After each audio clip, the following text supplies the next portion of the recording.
Florida. Back to back for the Cats. 15 seconds. Gustav Forsling holds. The Panthers begin to celebrate.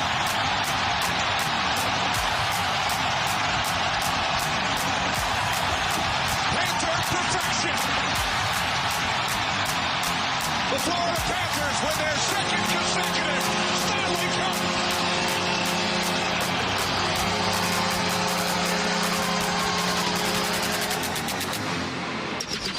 Let's get Panther nasty here on a Wednesday afternoon. I'm leaving. Booyah, I'm boys! leaving. What happened? Come on, Carey. I didn't Put your hands up have in my the air. headphones Put in. your I hands couldn't. up in the air. I didn't hear the opening. No, what? I didn't hear the opening. I missed it. Oh, you did you? Just like the Game Oilers missed the second half of that playoff series. Do they need me right now? BK and Tanner, they still hit. They can come back? Yeah, they can come back. Yeah, not doing this. Not doing this for 4 hours. Guys, how are you today? No, seriously. I'm checking in on your mental health here. I'm Come not on. okay. You're not okay? I'm not okay. Carey, you're going to look so good, though. Come on, man. You maybe. know that. Hopefully. Marshy, it's going to be a battle for Marshy. It's going to be fun. It's gonna look weird. Okay, so at what point, before we get into the game, and for those who don't know, we had a bet or a punishment. Did we? We did. We had a punishment on the line. Anthony Stalter and myself had picked the Florida Panthers to win this series. Carey Davis and Andrew Marsh had said, screw you, we're going with the Oilers. And it started out as like, okay, well, losing team will have to wear a suit to work for a week. And we're like, oh, yeah, that's kind of funny. But I didn't care. I was like, I wear a suit all the time anyways. And so then Anthony's like, yeah, well, let's do the Ryan Day bet. A Ryan Day punishment, which is a just for men beard, jet black. And these guys were like, okay, yeah, sure. And let's just be honest. I don't want to do it. I'm going to be completely open and honest right now. I didn't want to do it at all, but I also didn't want to look like a baby, you know? So here we are.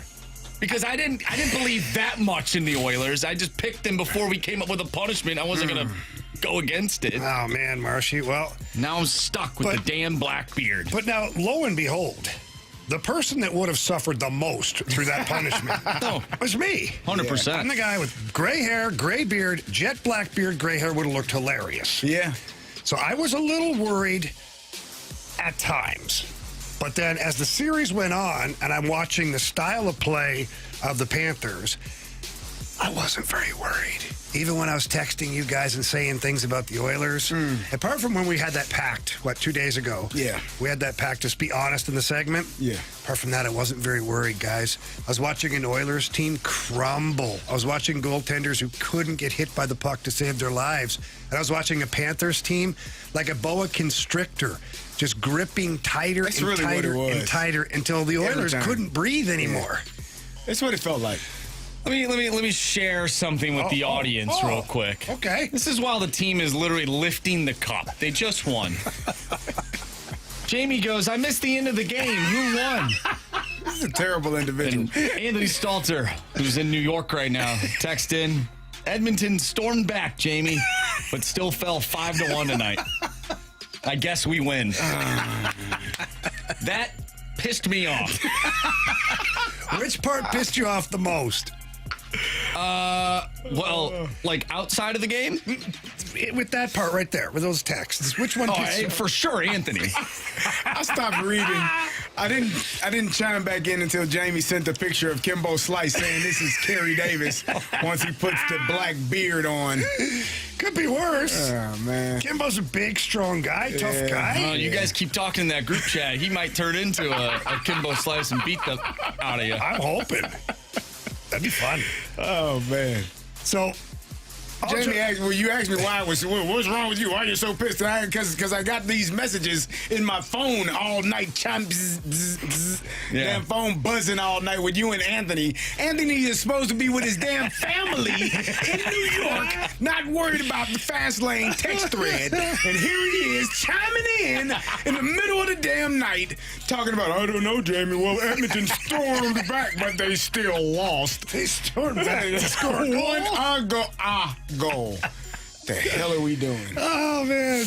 All right, so if we kind of dissect this series a little bit, what your guys' thoughts overall, kind of watching the series, and like give me like your level of confidence from game to game to game. We don't have to go into each game what it meant to us, but like we all had different feelings or swings of emotions throughout this series. I think to start off the series, I felt like Edmonton had an opportunity. I felt like game one, you won. Game two, you should have won. And I'm like, okay, all right.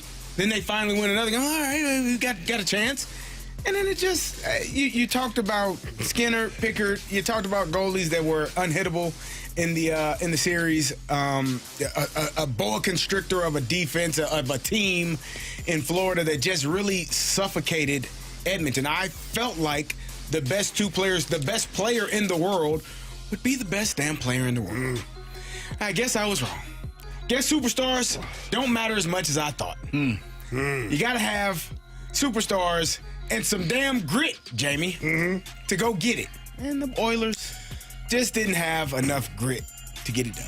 I felt good after game one, obviously. Game two, despite the overtime loss, I felt good because they came back and forced overtime. They still lost that game. After game three, I despite all the, go Oilers, and we're making cool videos, and go blue and orange. That series was over after game three. That team is so soft. That's a soft team. The Oilers came roaring back in game four and won that thing in overtime. Well, that's because the Panthers basically let them. I would agree with that. They did. They let them back in that game. I told you Paul Maurice was giving you coach speak. Oh, you don't want to get this team down 2 goals. They're so dangerous. No, the hell they aren't. They aren't damn dangerous. They got no fight. You got no heart. Can we talk about Stuart Skinner? It was the third goal last night. The one that scared the crap out of him when it hit him? He just stood there and hit him, and he basically gift-wrapped the puck. What is he why doing? don't you take this? I don't Rebound. know. Guys, Here you go. He didn't see the puck. It was on. It hit him. Carey. He got it in his I know. Here. But he was standing like upright, and all of a sudden, it hit him. And he was like, what happened? And then Barkov that was the puck. puts it back door. He was terrible. What are you doing? I don't know. Jeff Skinner was terrible. The whole team was terrible. It'd have been better with Jeff Skinner in goal. They had the wrong Skinner in there. Connor McDavid, he just didn't show up. Oh, man. Well, here's the thing, is when you don't have depth of scoring or depth of, like, offense at all, it does make it easier for the opposing team to take away 2 players. And the Florida Panthers were playing 5-on-2 every time Draisaitl and McDavid were on the ice. And they suffocated them. They did. There was nowhere to go. McDavid was completely frustrated. But let's talk about a couple other things here.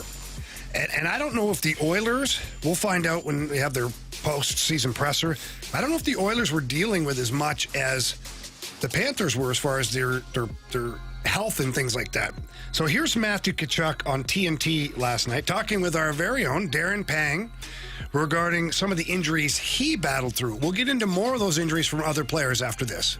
I tore my adductor off the bone and then had some hernia thing and all on the same side and wanted to throw in the towel a bunch of times. I'm sure I got to thank a lot of people, for getting me healthy enough. I'm sure I wasn't the easiest to deal with. My fiance did a great job at the house on days where I probably wasn't in the best mood coming to the rink. The trainers, maybe when I wasn't in the best mood, when I was in pain. I just owe them so much, the doctors. And I really didn't think I'd be playing, or at least playing to my capabilities. So the longer the playoffs went, the better I felt. And I owe that to the guys for giving me some wiggle room to feel good. And boy, did he end up playing well. Can you explain what and where the adductor is? Or you want to do it? You want to? Go ahead. The inner part of it's the like thigh, groin, the groin, up through the hip. Have you ever seen anybody tear a muscle off of the bone? Yeah, I know you have. I did it. It turns blue, purple, black. Like it's and you can't move your leg at all. To have it torn from, I watched my friend tear his hamstring off the bone. It just kind of rolled up, like it. The amount of pain, that hurt me listening to it. And then it led to a hernia for him. That's why, the amount of pain, it is excruciating to deal with. You think you need your inner thigh to skate, Jamie? Yeah. You can't walk barely, let alone cross over in hockey or skate. And that was just Matthew Tkachuk. I showed you guys a picture of Sasha Barkov. Somewhere, somehow, he suffered a cut on the inside of his hand that looks like 8 to 10 stitches. Right on the hand where he holds the top of the stick. So all the power, his defense, when you're watching him play defense with one hand on the stick, that's the hand that's cut wide open, by the way. He played through that, and then we find out that Sam Reinhart played through a grade 2 MCL sprain. But that's what it takes. That's what it takes. You have to have grit. You have to have toughness, and not just physical toughness, because that's not physical. That's mental. It's so much pain that you have to be willing to endure and continue to push through for the ultimate goal, which is hoisting the Stanley Cup at the end of it. And for however the pain goes away. Now you'll feel the pain will be gone for about a week. They're gonna feel all of it in a couple of days. Yeah, you're gonna fill your body with things that alleviate a lot of the pain. Some beverages. But once you settle down, it's gonna be some sleepless nights, and some things that you have to deal with, and hopefully you get back and ready to roll by the start of the season. But that is, I mean, to hear those injuries is kudos to those guys for fighting through those injuries and continue to play. All right, before we move on and before Carey and I has to, we had to dye our beards black. I complain about one thing real quick. I don't want to sound too much like a baby, but the officiating last night. The officiating last night was not. Connor McDavid got tripped. He got tripped. There was 11. There was calling a penalty at all. There was 11 to 12 minutes left in that game. It was a blatant trip. He tripped him. Blatant trip. They get a power play goal there. You have 2 goals to score within 10 minutes. Anything's possible. Just saying. The greatest player in the game. They did not. You got to protect those guys. Call the game last night like they did the rest of the series, which I thought was a bunch of baloney to begin with. I couldn't agree more. That's the only thing I'll complain about, other than the Oilers sucking last night. That's the only thing I'll complain about. I am done, and we shall proceed. I was up in arms. Okay, so one, that's hilarious that you brought that up because the Oilers got a power play as well. I think it was 2 penalties each, and Evander Kane got, or 2 minutes and penalties each, and Evander Kane got a 10-minute misconduct. That guy, speaking of babies, that guy's a baby. Yeah. Are you serious? Yeah. He wasn't even in the handshake line. He didn't want to be. That's why he got thrown out of the game. What an idiot. So, anyways, the bottom line with that series is that every game that went by, Florida got tougher. You could see the Oilers not able to compete anymore. And once I saw the beginning of Game 5, I knew it was over. The Oilers were out of gas. It reminded me of the San Jose Sharks against the St. Louis Blues the year the Blues won the Cup. They were there, but they weren't there type thing. So, I mean, they literally, some of the players weren't there. They didn't even play. Well, the better team won. The better team won It is last year, and the better team won this year. And I don't want to see the Oilers in the Cup again. I'm done with them. Well, Marshy, you'll be all right. You're going to look great with that beard, by the way. Oh, stop it. All right, that's the Stanley Cup champion, Florida Panthers, back-to-back. There was also another game last night. Your Cardinals put a beating on the White Sox. We're going to break that down next here on 101 ESPN.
It's the Fast Lane here, 101 ESPN. Jamie Rivers, Carey Davis, Andrew Marsh. Your Cardinals played last night. Yep, they sure did. And boy, did they put a beating on the Chicago White Sox. So we're going to have our little exit meeting here and talk about the Cardinals. Boys, I bounce this off to Carey first. Carey, what's your storyline from last night? So I want to give credit to where credit is due. The Cardinals won the game, 12-2, good game. My storyline is the damn White Sox stink, man. Like, come on. They're throwing the ball all over the yard. You got people stealing home because the catcher's throwing the second and the second baseman is not ready to throw it. Like, they stink. Like, that's my biggest storyline. I can't take too much away from. Wow, I did not see this coming. I knew you were bitter today, but I didn't know this was coming. Hats off. You're supposed to beat the hell out of teams that stink. But the Chicago White Sox do indeed stink. I mean, just throw the ball anywhere. It looked like a little kid. It looked like Little League baseball. That's what I thought when I was watching the play. They had a pitcher, a position player pitching. Victor Scott smoked one. Oh, yeah, okay. The Cardinals did what they were supposed to do. They should sweep this damn team and beat them by 10 runs for the next 2 games. I don't want to see anything less. I'm so serious. I didn't see that coming, but you know what? Carey, you're entitled to your opinion. Terrible, man. They're not great. That was terrible. Right. So, yeah, that's my storyline. My biggest storyline, even though the White Sox are a terrible team and the Cardinals should beat them, I thought the way that they won, which was by beating the team by 10, was a good get-right game. Yeah. Get the confidence going, right? Slump like, buster. that's a slump buster. Yeah. I know about those. I do. It's just usually not on the field. Depending on how you get it. Yeah, Whatever it sure takes. does, Carey. So Whatever it takes. the offense was great last night. And also Matthew Liberatore, who's been struggling. You know, he gave up, 2 runs. But he goes 6 innings, gives up 5 hits. But he needed a game like that. He needed an outing like that to get right. This team needed that type of game to get right. And hopefully, Carey, they can sweep the White Sox and continue this into the next series against the Reds. It's a good start. That's my biggest storyline. So for me, the biggest storyline was in fact Matthew Liberatore. The last couple of starts for him were, a lot of question marks. Let's just say that. His velo started dipping, all that stuff. Well, like you said, Marsh, 6 innings pitched, 5 hits, 2 earned runs, and his velo looked like it was back. He threw a 4-seamer at one point, 96 mile an hour on the inside of the plate. I was like, okay, it looks better. It looks better. And you're right, he needed that kind of a start.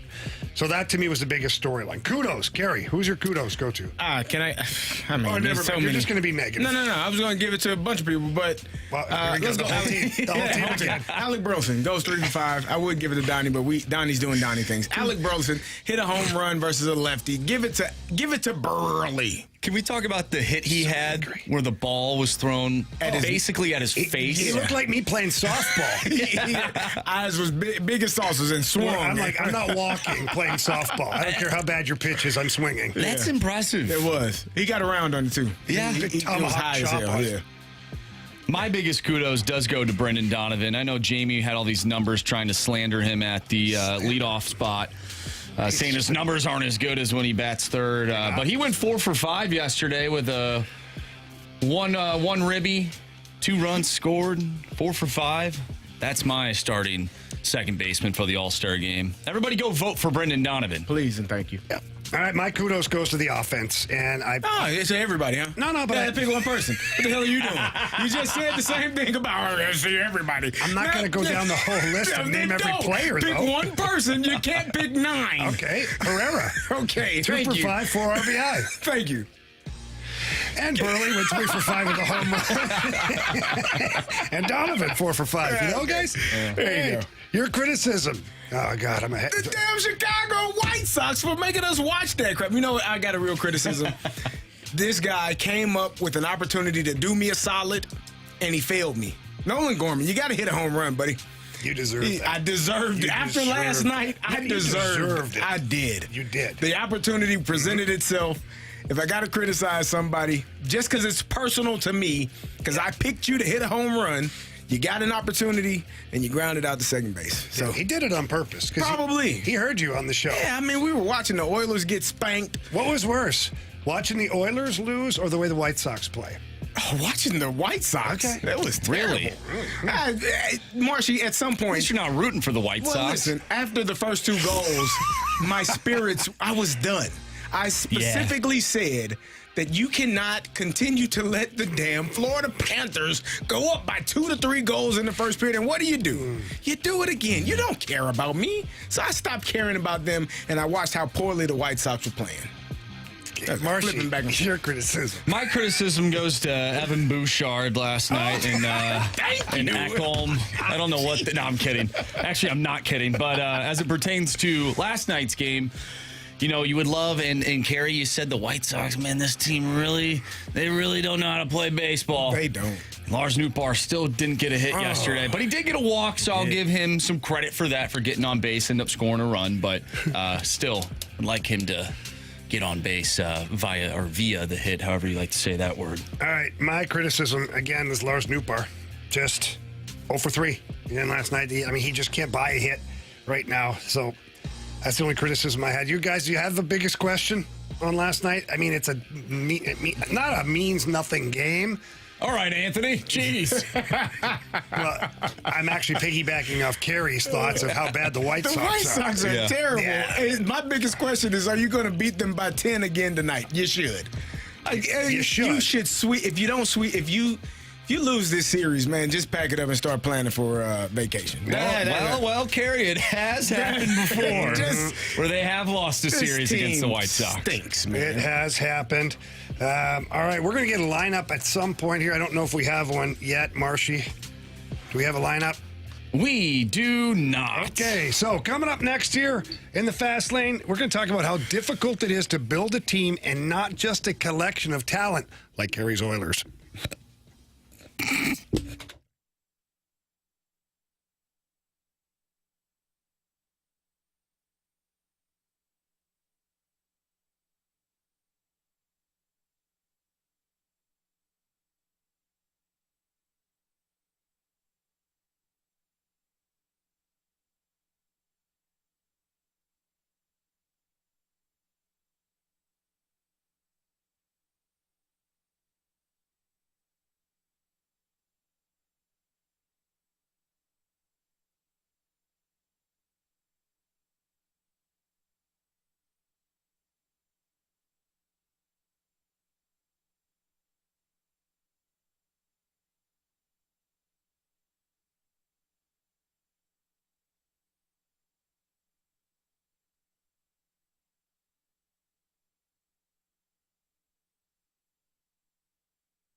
101 ESPN Sports Center.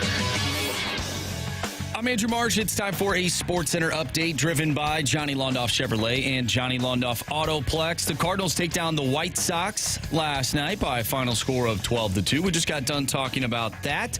Cardinals back in action tonight against the White Sox. 6:40 first pitch. Sonny Gray on the mound going up against Sean Burke. We'll talk with Brad Thompson at 3 o'clock, so stay tuned for that.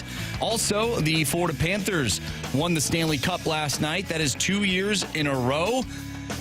The Oklahoma City Thunder have a chance to win the NBA Finals in Game 6. Will be tomorrow night, and you can listen to that game right here on 101 ESPN. Pregame starts at 6:30 with the tip-off at 7:30.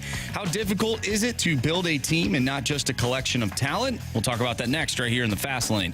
I'm Andrew Marsh, and the Sports Center update is driven by Johnny Londoff Chevrolet and Johnny Londoff Autoplex. See them at londoff.com. Chevy, together we drive. Are you kidding me?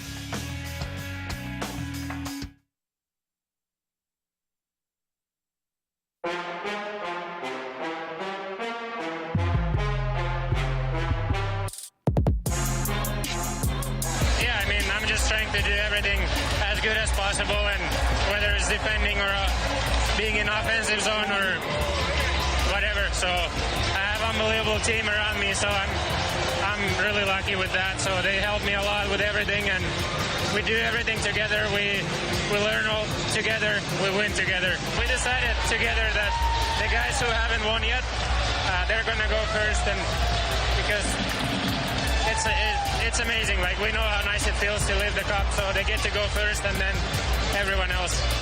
That was Florida Panthers captain Sasha Barkov on Sportsnet last night following the game. And Carey, to hear him talk about this team, and you and I know this very well, it's not easy to build a team that actually cares about each other. Now, you were very fortunate. You were on a team that won a Super Bowl, and I'm going to kind of pass the ball to you here so you can talk about the Steelers and the culture and the coaching and how all of that got brought together, because at the end of this, I want to talk about how teams that can sustain winning are built rather than just a bunch of great players. Well, you got to have guys, you got to have players that are great in their position, individually at their position, and then you got to have the superstar players.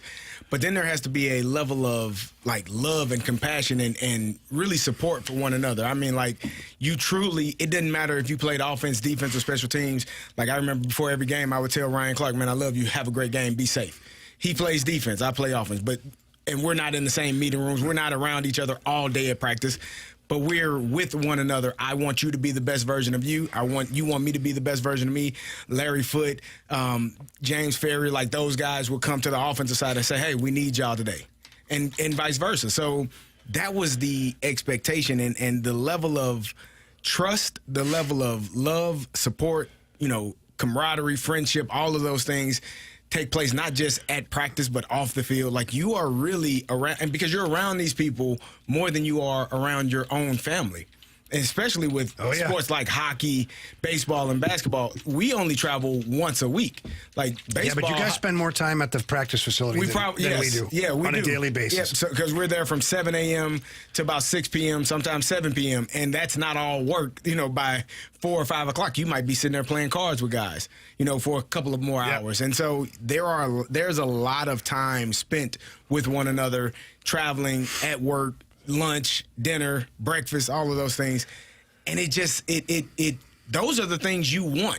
Good teams want to be at the facility longer. Good teams, not that you don't want to be around your family, but you want to spend time with one another and really build that friendship and that bond, because we are trying to build something and trying to win something, that'll put us etched in the history books for the rest of the time.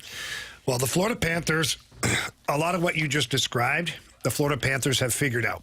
And it's been 3+ years now. It started under Andrew Brunette, where they assembled a really good team. They won the President's Trophy, got eliminated in the first round. Andrew Brunette did not get retained as the head coach. They moved on to Paul Maurice, as well as acquiring Matthew Tkachuk. And that's kind of what the mile marker we'll put it at, is where things started to really change for the Panthers. And now, for 3 years in a row, they've made it to the Stanley Cup final, and they're now back-to-back Stanley Cup champions. And all you can hear from this group is them talking about other guys on the team, not themselves. Yep. And they don't talk about scoring goals and this. They talk about team. When you got guys talking about how Nico Mikkola was a massive part of this championship, what? Right. Like, he played well. Don't get me wrong. Mikkola was great. Him and Seth Jones were fantastic, but like that's a deep dive into what a player brings to the table. Not the names you would expect, yeah. Gadjevich. Here's a little story I found out from Paul Maurice about Gadjevich. He wanted, last year he played one game in the playoffs, I think is what it was. And they had to petition the league to get his name on the cup. They did. And in the offseason, he told Paul Maurice, I don't want to be a petition anymore. I want to play. I want to play in these play. I want you to be able to play me. What do I have to do? And so they broke down his game and figured out he'd need to get just a little bit faster. If he was going to be able to forecheck and check like the Panthers do as a team, he had to be a little bit faster. And he worked his tail off the entire offseason and came back, and Paul Maurice said, he's got it. He's got a little extra jump in his step, and he was a big part of it. That Greer, Gadjevich, Nosek line, they were unbelievable out there. But that's the fourth line. Right. So, to me, and this is not me saying this, this is a quote that's been around forever, is you're only as strong as your weakest link. Yeah. Find the weakest link for the Panthers. It's tough because even their worst players, okay, as far as like points and totals go, are contributing in a really big way.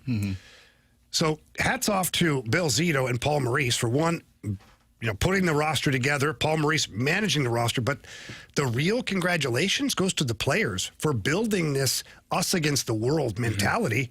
And I don't know of a team in the NHL that can beat them right now, the way they're currently constructed. Do you think this benefits the Blues because they're not a team that is built with talent? Not that they don't have talent by any means. That's not what I'm saying. But it's more evenly dispersed. Do you think that helps them, especially what we've seen from the team in the last few months of the season, where it seemed like they really did have that love? That was the word they used. Absolutely. Was love. They loved each other. So, do you think we're in the inception of the Blues becoming somewhat of a version of the Panthers? I'm not going to say they're going to be that good. I get what you're saying. Like, are they headed in the right direction? Well, yes. Yeah, they are. They absolutely are. And if you look at the Panthers, so they have star players. They don't have superstars. Like, I know Matthew Tkachuk is a unicorn, but he's not a superstar. He's a star player. Barkov, a star player. Reinhart, a star player. Bobrovsky, a star player. And they've built the roster around those guys, and those guys are already under long-term deals with the club. They're going to be fine. And here's another thing about it is Bill Zito, everybody talks about all the Panthers, this, that, the no state tax, all that. Bill Zito traded for Matthew Tkachuk. By the way, he claimed Forsling, their number one defensive defenseman who played against McDavid the entire time. They claimed Forsling off of waivers. They traded for Reinhart, traded for Bennett, traded for Montour before he left via free agency. They traded for Marchand, Tarasenko at the deadline, and they traded for Seth Jones. He built this roster. It was not handed to him. Money didn't buy that roster. So when I talk about no state tax, all this stuff, I did a little digging, guys, and I want to just share this with our listeners because sometimes they don't understand, the no state tax and how it benefits teams. It only benefits a team that has no state income tax if they're going to retain their player. As far as going out and getting another free agent, so Sam Bennett, let's just use him for example. If he stays with the Panthers, that team is allowed to offer him 8 years. If he goes to unrestricted free agency, the longest he can sign is 7 years. That's an NHL rule, CBA rule.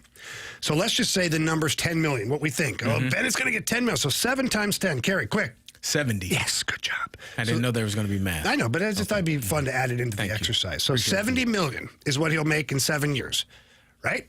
Okay. The average state income tax is 33%. So $70 million becomes $46,900,000. Part two, Marshy, this is going to go to you. What's 8 times 8? 64. $64 million is what I think the Panthers can sign him for because they add that extra year on the back end of it. $64 million. By the way, there are some small taxes in the state of Florida. So he will bring home $59,104,000. That's $13 million more than if he signs a 7-year times $10 million. That's where the advantage is for Florida. Bill Zito can now approach Sam Bennett and say, I can give you 8 times 8 and keep this thing rolling the right way. And you're going to make $13 million more. This is all roughly because every state they play in has a different income tax. Right. I'm really simplifying this right now, okay? But he's going to make more money with an 8-year deal than he will with a 7-year times 10 because people think he's leaving money on the table. He's not. Right. In fact, it's actually more financially smart to stay with the Panthers. So that's how you get it done. That's the advantage that Tampa, Florida, Vegas, those teams that have no state income tax have, is adding that extra year, lowering the AAV, and then there's no state income tax. So that's going to be the biggest key for Florida in the offseason is can they keep Sam Bennett? Can they keep Aaron Ekblad? Can they keep Brad Marchand? I don't think they can keep all 3 of them. In fact, if I was going to do something, I'd probably let Brad Marchand walk just because of his age. And he's going to command probably 3 or 4 years at like $8-9 million. I think that's too much. And then you go sign another veteran guy that, like you just mentioned, Tarasenko was the guy last year. Marchand was the guy this year. There'll be another guy available. There'll be another dude next year. It could be like a Jaden Schwartz out there. Like, who knows? Like, it's just a little competitive guy who would forecheck, do all the stuff, great team guy. That's how you keep that thing going. So the Florida Panthers overall have an awesome thing going on right now down there. Be too bad when the Blues ruin it next year, right, Carey? Indeed. Stanley Cup 2026. Here we come. Your St. Louis Blues, the way they're currently constructed and the way they're headed with the youth coming up, things are looking really good for the Blues. In the next couple of years, your St. Louis Blues will be making some noise, specifically in the playoffs. So, all right, we've got What's Trending coming up next here in the Fast Lane on 101 ESPN.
St. Louis, I was talking to Gloria Liu the other day about the market here in St. Louis, and she said it's constantly shifting, and it always depends on, whether the zip code to county, whether you're in the city, whether you're in West County, whether you're in St. Charles. All of that stuff matters when you go to list your home.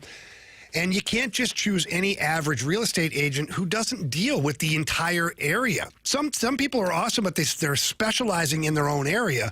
Gloria Liu covers the entire St. Louis area and St. Charles, and she's there to help you price your home accordingly so that, one, you get the most money for your home, but you sell it quickly. Who the heck wants to stay on the market for a month and a half, 2 months? You got to lower your price. It's frustrating. It's not the experience you want. Call Gloria Liu. She's been in the business for over 20 years. She's got a database of buyers already that are hungry to purchase a new home. That home could be yours. Again, selling it for the most money possible and getting to the closing table quickly. So please pick up the phone. Call Gloria Liu. Tell her Jamie Rivers sent you in. Her number is 314-325-6888. Again, that's 888-325-6888, or you can always visit GloriaHasTheBuyers.com.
What are the hot topics in the sports world?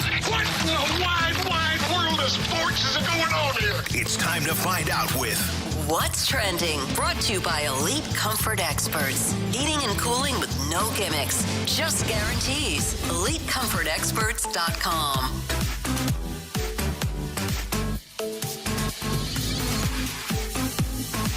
Welcome back to the Fast Lane here on 101 ESPN with Jamie Rivers and Carey Davis. I'm Andrew Marsh, and it's time for What's Trending. Gentlemen, we're going to talk about the W. The WNBA. Yeah, I want to. WWE. Pretty close, Carey. Pretty close last Almost night. there. Last night, Caitlin Clark got poked in the eye and got shoved to the ground. There was a little skirmish. And then there was a skirmish again that involved Sophie Cunningham, who was awarded a flagrant 2 and immediately disqualified her for her hard foul on Connecticut's J.C. Sheldon with 46.1 ticks remaining. But that's a good teammate move out of Sophie Cunningham. Guys, what did you think of the all of the, I don't know, the entertainment last night in the WNBA? I have a question. How dumb are all of the WNBA players that are going after Caitlin Clark? Because I'm just going to be honest right now.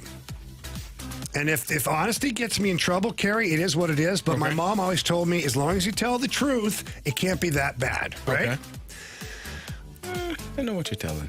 But go, continue. I'm sorry. Are you trying to discourage me? Are you wanting me to lie? No, I want you to tell the truth. Okay. Tell your truth. My truth, okay, is, and this is just pertaining to me, is I cannot remember one instance in my lifetime before Caitlin Clark that I actually paid attention to the WNBA, watched a game, or even highlights for that matter. Okay? And that might be cruel, but that's my choice. You're being honest. As an American, I have a choice. A Canadian living in America. Anyways, I have a choice to pick and choose what I want to watch. Since Caitlin Clark went to the WNBA, not only have I watched highlights, Carey, look at me. I've watched damn games. Proud of you. With her in the games. Proud of you. And now I'm watching a bunch of buffoons. It starts with, what's her name? Which one? Angel Reese. Okay. She goes after Caitlin Clark all the time. And you know what, though? But I'm okay with that. A little bit of rivalry there, you know. People watch those games. That's fine. But now to watch what's going on almost on a nightly basis where they're bullying Caitlin Clark. They're cheap-shotting her. She gets poked in the eye, then body checked to the court last night. Girls, this is your payday that you're taking advantage of. Well, it is becoming. It's interesting to watch. Sophie Cunningham did kind of take down the Connecticut Sun player and grabbed her and saying some words to her. Like, you don't want your teammate to be bullied. They do tend to go after Caitlin Clark a little bit more. But just like I said last week or 2 weeks ago when Angel Reese got hit and she flopped and did all of that, the hit that Caitlin Clark received was a bit of a flop as well. Like, stand up. It's surprising, though, Come on. You got poked in the eye. That probably hurt. No lie. You got frustrated. Hey, don't you dog but then you turned around. Caitlin Clark. Then you turned around and somebody else from the Sun bumped you and you fell all over. She didn't even see it was an attack. That girl should be charged with assault. Just like I said, Angel Reese was being a little soft a couple of weeks ago. Caitlin, stand up. Don't flip-flop around. You're not a flounder. Don't flop all over the place. You get up. It's too much. Like, yeah, you got bumped, but you didn't have to fall over. That was extra. It was a vicious hit. I've seen but vicious hits. Caitlin Clark may not be able to play for a week. I think she's fine. I think she actually kept playing after that. Yeah, because the adrenaline was going. She'll be okay. So, Either flopping, way, she's the meal ticket, Carey. She is, but the flopping must stop. Well, no flop. I don't want to see it. Okay, so your issue is the flop, okay? I hate it. Okay, great, fine. Let's put the flop over here for now, okay? Put it over there. Okay. The rest of it, though, these players going after her consistently. I don't feel like that situation was that egregious. Now, I have seen some egregious things where she's been hit in the head. She's been hit. Angel Reese a couple of years ago tried to knock her head off. It happens. It was probably unnecessary. A vicious poke in the eye last night, too. Basketball players get poked in the eye all the time. It happens. Like, you got hands flying all over the place. Hands all over. Yes, it happens. Okay. Jamie, trust me. I'm trying to see your version of it, but that's okay. They're okay. But I do agree. I'm not mad at Sophie Cunningham for going back at the Connecticut Sun player and really being an enforcer, as you should. Somebody is going after your teammate. Some 7'4" girl from parts unknown, created in a lab somewhere, and have her just play for Indiana, and every time Caitlin Clark is touched, they put this girl in the game. Her name's Olga Oglefor. Big teeth, strong back, just getting up and just elbow smash somebody. Because that's what they did with Wayne Gretzky. That's what Sophie Because Wayne Gretzky was like 160 pounds, maybe 150 pounds, soaking wet. You need somebody to do that. Dave Semenko, Marty McSorley, Kevin McClellan on that team that took care of it. But then, Carey, here's what happened. Is the rest of the league figured out that Wayne Gretzky was a meal ticket, especially once he got traded to the LA Kings, because hockey in the United States was fine, but it wasn't as popular as it should have been. Wayne Gretzky changed that by being an LA King, and then the rest of the league, nobody went after Wayne Gretzky anymore. Yeah. I mean, it's similar to Michael Jordan. They made the Jordan rules. There were Jordan rules where the Detroit Pistons were trying to attack him and maul him in midair. Oh, yeah. And they started saying, hey, we're not going to do that to the best player in the game. We need him for eyeballs to be tuned in to watch our product. And if you try to kill him, nobody's going to watch you and you're not going to get paid. So they figured that out for Michael Jordan as well. I don't know that Caitlin Clark is on the level of a Wayne Gretzky or a Michael Jordan. I don't know if she will get to that level. She has. The game. And the frustration, I think, so for me, I think the frustration that WNBA players are having, when you watch Wayne Gretzky, you know you're not as good as him. When you watch Michael Jordan, you know you're not as good as him. Yeah.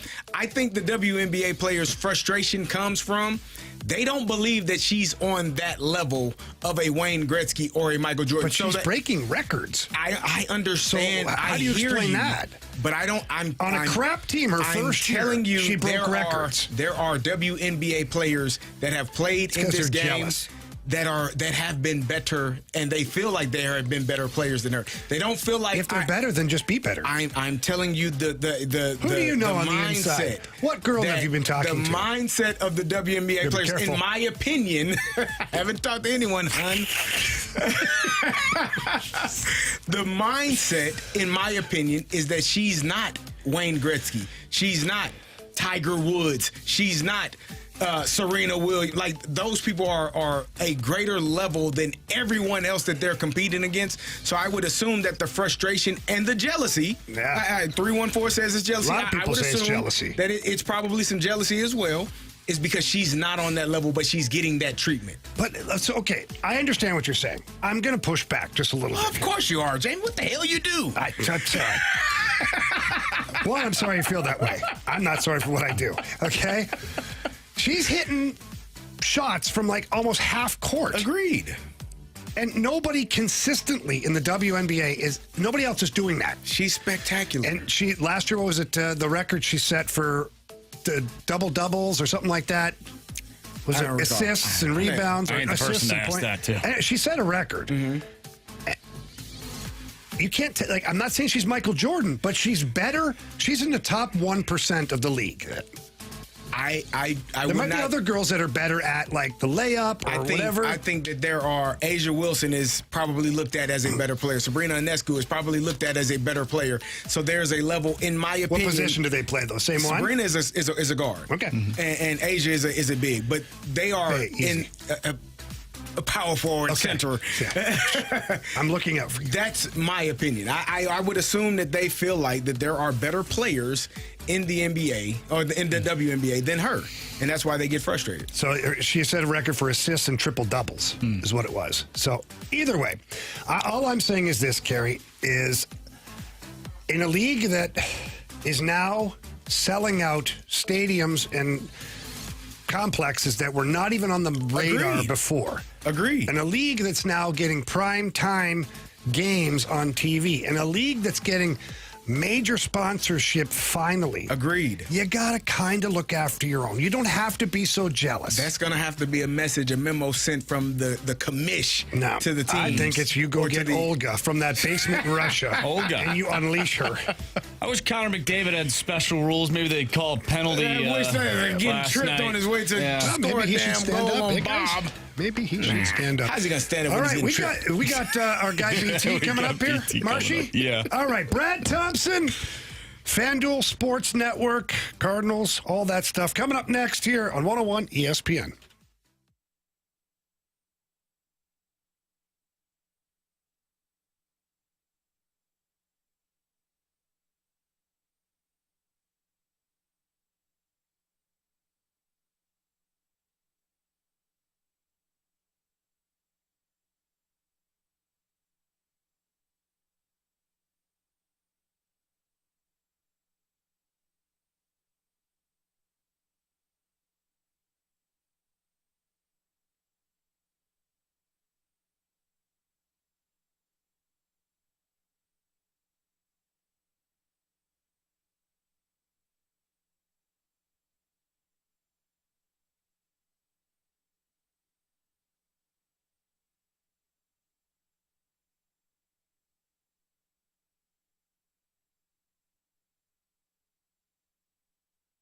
Oh, baby. Circa Sports has some great contests that are going on right now.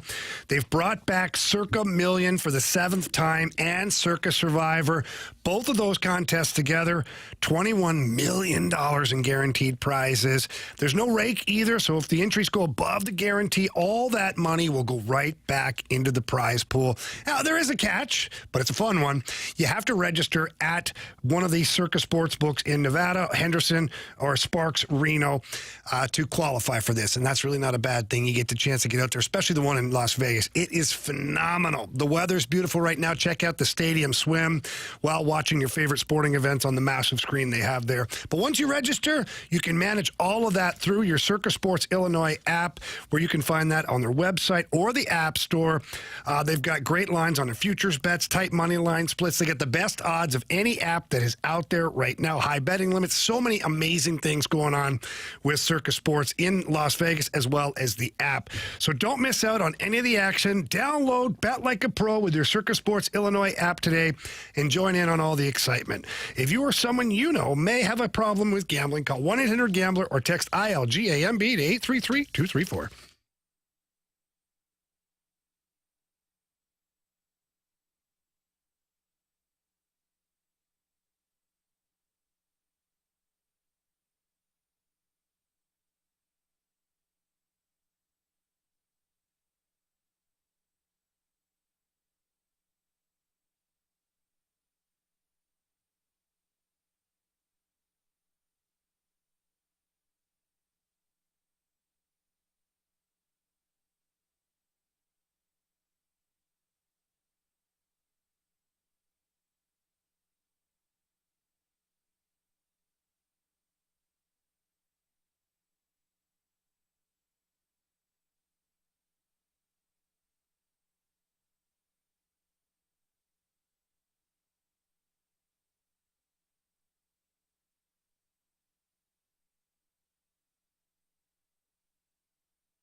Hanging with Brad Thompson on 101 ESPN. Hanging breaking ball from Brad Thompson. And boy, does he get a swing on it. Lift and separate and see you later. Hanging with BT is sponsored by St. Luke's, ranked top 2% in the nation for cardiac surgery by Health Grades. Visit stlukes-stl.com. It's a fast lane here on 101 ESPN. We head out to our hotline to talk to none other than Brad Thompson, former World Series champion, all-around great guy, and analyst for FanDuel Sports Network. BT, how we doing, bud? Jamie, I'm doing great. How are you guys doing? We're good. We're good. Carey and Marshy are a little bent out of shape today. I got to share a story with you that you may not be aware of. And okay, please do. Yeah, so we had a little conversation about the Stanley Cup, and Anthony and I were in lockstep that the Panthers were going to win. Whereas Carey and Andrew, before the series started, they were in lockstep that the Oilers were going to win. So we had this little bet that we were going to do of, like, Carey suggested, hey, everybody has to show up. Whatever team loses has to show up dressed in a suit for a week. We thought that was great. And then our guy Anthony came up with an even better one. He said, no, let's do the Ryan Day punishment, which means the losing team has to, just for men, just jet black their beard for a week. And I thought that was great at first until I realized I was the only one with white hair and white beard. So I had the most to lose at that point. Now, however, the Panthers did win. So Marshy and CD now have to go with the jet black beard, and they're just not happy about it, BT. They're kind of sourpusses today. Well, you don't like it, play better. I mean, or back a winner at the very least. Thanks, Canada can't BT. win. Jamie, no offense. Canada can't win a Stanley Cup. Okay? Oh, was it 93 the last time they pulled it off? I mean, God knows that the betting odds were not in your favor. The Panthers are a juggernaut. So what would you, CD, what would you prefer? Would you prefer the jet black, which I know you can pull off? I know you got a little salt and pepper right now and you look distinguished, but you can pull off the jet black. Oh, yeah. Let's call it the Mike Tomlin for you if you want. Yeah, okay. You look like Kimbo Slice, BT. Yeah, no, you can pull that one off. Would you prefer that, or would you rather just wear a suit to work every day? Well, once I saw that the box that Jamie and Anthony keep sending in our group chat for the Just for Men, I read the label and it says the black stays in until the new gray grows in. So this could be here forever. I don't know how long it takes for my gray hair to grow back in. So then I became a little bit frustrated. And these two, Anthony and Jamie, continuously sending messages throughout the night, interrupting my sleep with their bragging. So yeah, I woke up, I came in today very, very frustrated and kind of hot. No, that'll do it, actually. It's not even, for me, it's not even the, like, punishment itself. It's knowing that I lost something and that no one's going to let it go. Like, it's not going to be like, they won't notice. Now, I don't know what the hell I'd have done had I been a part of this, because I'd have been just for men in my eyebrows or something. But yeah, it's not the best thing in the world, but that's what makes it fun, right? And the biggest thing about bets, as we all know, you better pay them up, because if you don't, you're going to hear about it forever. So I think it's going to look great on you. And look, maybe the gray grows out perfectly again. Maybe it just ends up being a darker tone of what you want. And maybe this ends up being just for Carey. This could be you. It might work out for me. Oh, man. At least the Cardinals won, right? Yeah. Let's talk about that for a second. What can really be extracted from last night's game? Because my guy Carey, although he was bitter about everything else, he came in a little sour because he's like, wow, the Cardinals won, but they beat the White Sox, and they White Sox are terrible, in my opinion. So what can you pull out of that game last night? First of all, give me one reason the White Sox are terrible. Yeah, I'll give you a couple. Never mind. I'll keep going. No, I'll go. Yeah, they're not great. They're not great. We'll give you that. When you lose 121 games a year before and you just lost your 50th, you're not fantastic. But they're moving in the right direction. I will say that their manager, first-year manager Will Venable, is trying to build something. It's going to take a hot minute. We all know that. Here's what you can take out of it is, first of all, their pitcher that they had going yesterday, Shane Smith, was on fire rolling into this. He had the 9th best ERA in the American League. He has a fastball that runs up in the mid-90s, had a devastating changeup, and the Cardinals whooped on him. Now, I will say Shane's defense didn't help him much. A couple of early errors. The Cardinals capitalized with that 5-run second inning. But I think the biggest key right now for the Cardinals, regardless of who they're playing. And, yeah, the game plan changes a little bit for who you're playing. The strategy ends up changing a little bit. But it's for the Cardinals to play their game. You need to have decent starting pitching. They got that last night out of Matthew Liberatore. He went 6 innings, gave up 2 runs. He should have only given up 1 run had Vic got a ball in center field instead of letting the guy tag up. Should have only been 1 run given up in that one. So I thought that Libby bounced back from 3 starts in a row that weren't good. They played tight defense. They had timely hitting. So that's, at the end of the day, like, Cardinals have to play their style of baseball, and they were able to do that. And it was such a nice start for Libby guys last night because the Cardinals had the worst starting pitching in the month of June. They had an ERA over 6 so far in June. So the team, they may not be as good as they were in May. They're certainly not as bad as they've been in June. Like, the truth probably falls somewhere in the middle. But the key is tonight, hopefully, fingers crossed, as I'm sitting here in my hotel in Chicago, I've seen a lightning storm, thunder's rattling the building, it's rainy. So barring the weather, hopefully they're able to do that again tonight with Sonny Gray on the mound. BT, we've seen a few players have some slumps and go through some struggles. Jordan Walker, Nolan Gorman. Lars Nootbaar is going through his struggle right now. What do you see? He hasn't had a hit in a while. It's been a while since he's had a hit. What are you seeing from him? Bob. Yeah. No. What are you seeing from him in his approach? Shortstop. No, it sucks, dude. What he's going through right now, because you know how good he is, and he's already proven at a big league level. He's a dude, and he's going through an 0 for his last 27 right now for Lars Nootbaar, and that's a kick whether you are a veteran guy or you are a young player trying to establish footing. Like, that's just hard. It's really difficult to go through that, and he has been working behind the scenes. Like, what you're seeing is a swing in which he's pulling off, right? You see that. But here's the odd part of it with Newt. Even when he's right and he's hitting the ball well, he does that anyhow. Like, he is a pull side guy. He's just not able to make that steady contact. And by the way, he made hard contact twice yesterday, a laced rope to center field, and then a surefire double down the line that the first baseman ended up snagging. So even when you're trying to make some adjustments, the good luck isn't there. And then the way that he's being pitched is different, too. Like, they're focusing on the bottom of the zone. He is not getting anything that's riding at the top. If you throw anything at the top of the zone, it's above the zone where he can't get to. And he's not a low ball hitter, or at least hasn't been to this point, and doesn't cover the outer half of the plate as much. And I think the guys have done a really good job of spinning the ball to him and using the bottom of the strike zone. So I truly believe that he's going to make those adjustments. It's really nice when you have somebody else that can jump in that leadoff spot, and all Donnie's done in the last 2 games is go 6 for 9 out of the leadoff spot. Had a monster day yesterday. But Newt is a big key to this offense. We had some of the numbers. We popped it up on the screen. I don't have them in front of me right now, but in games that the Cardinals had won this year, I want to say that Newt was hitting around 297, something like that. In games that the Cardinals had lost, he's hitting around $150. That's all Newt's fault. There's a big... Yeah, well, it just tells you how important he is, right? Like, so how much you need him. So you don't just drop him to the 7th spot in the lineup and say, well, that's what Newt is now. It's like, no, it's about the work. It's about getting him right and hopefully getting him back at the top, because when he's right, he's an on-base machine.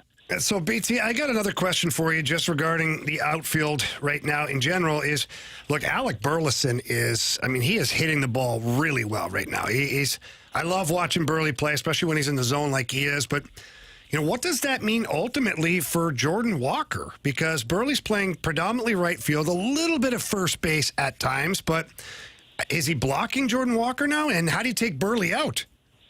You don't. I don't think you can take him out at this point. I think that what it might mean in the future, and again, I don't have the big office, so I can't tell you definitively. I do know this: your lineup's a hell of a lot better with Burleson in it.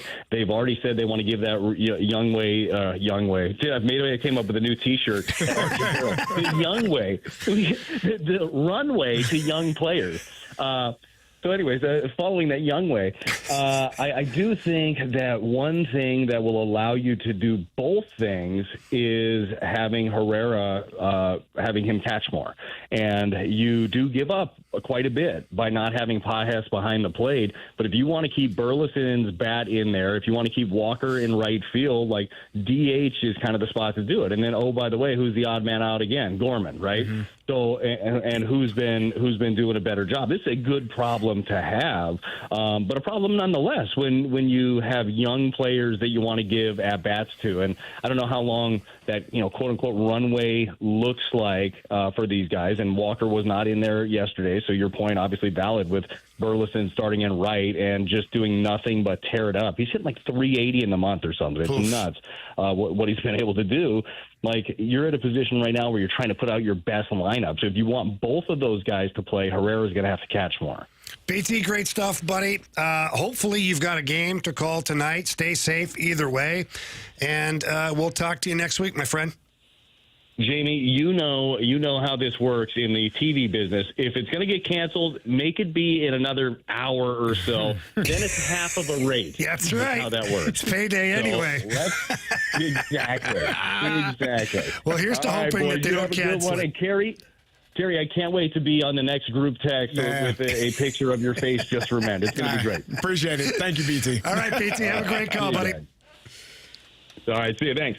All right. That was Brad Thompson, former World Series champ, FanDuel Sports Network guy. Had some great stuff there. So always fun chatting with our guy, BT. Let's talk some hockey again. Did these last two Stanley Cup Finals tell us more about Connor McDavid or the Florida Panthers? Next, here on 101 ESPN.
Lost to a really good team.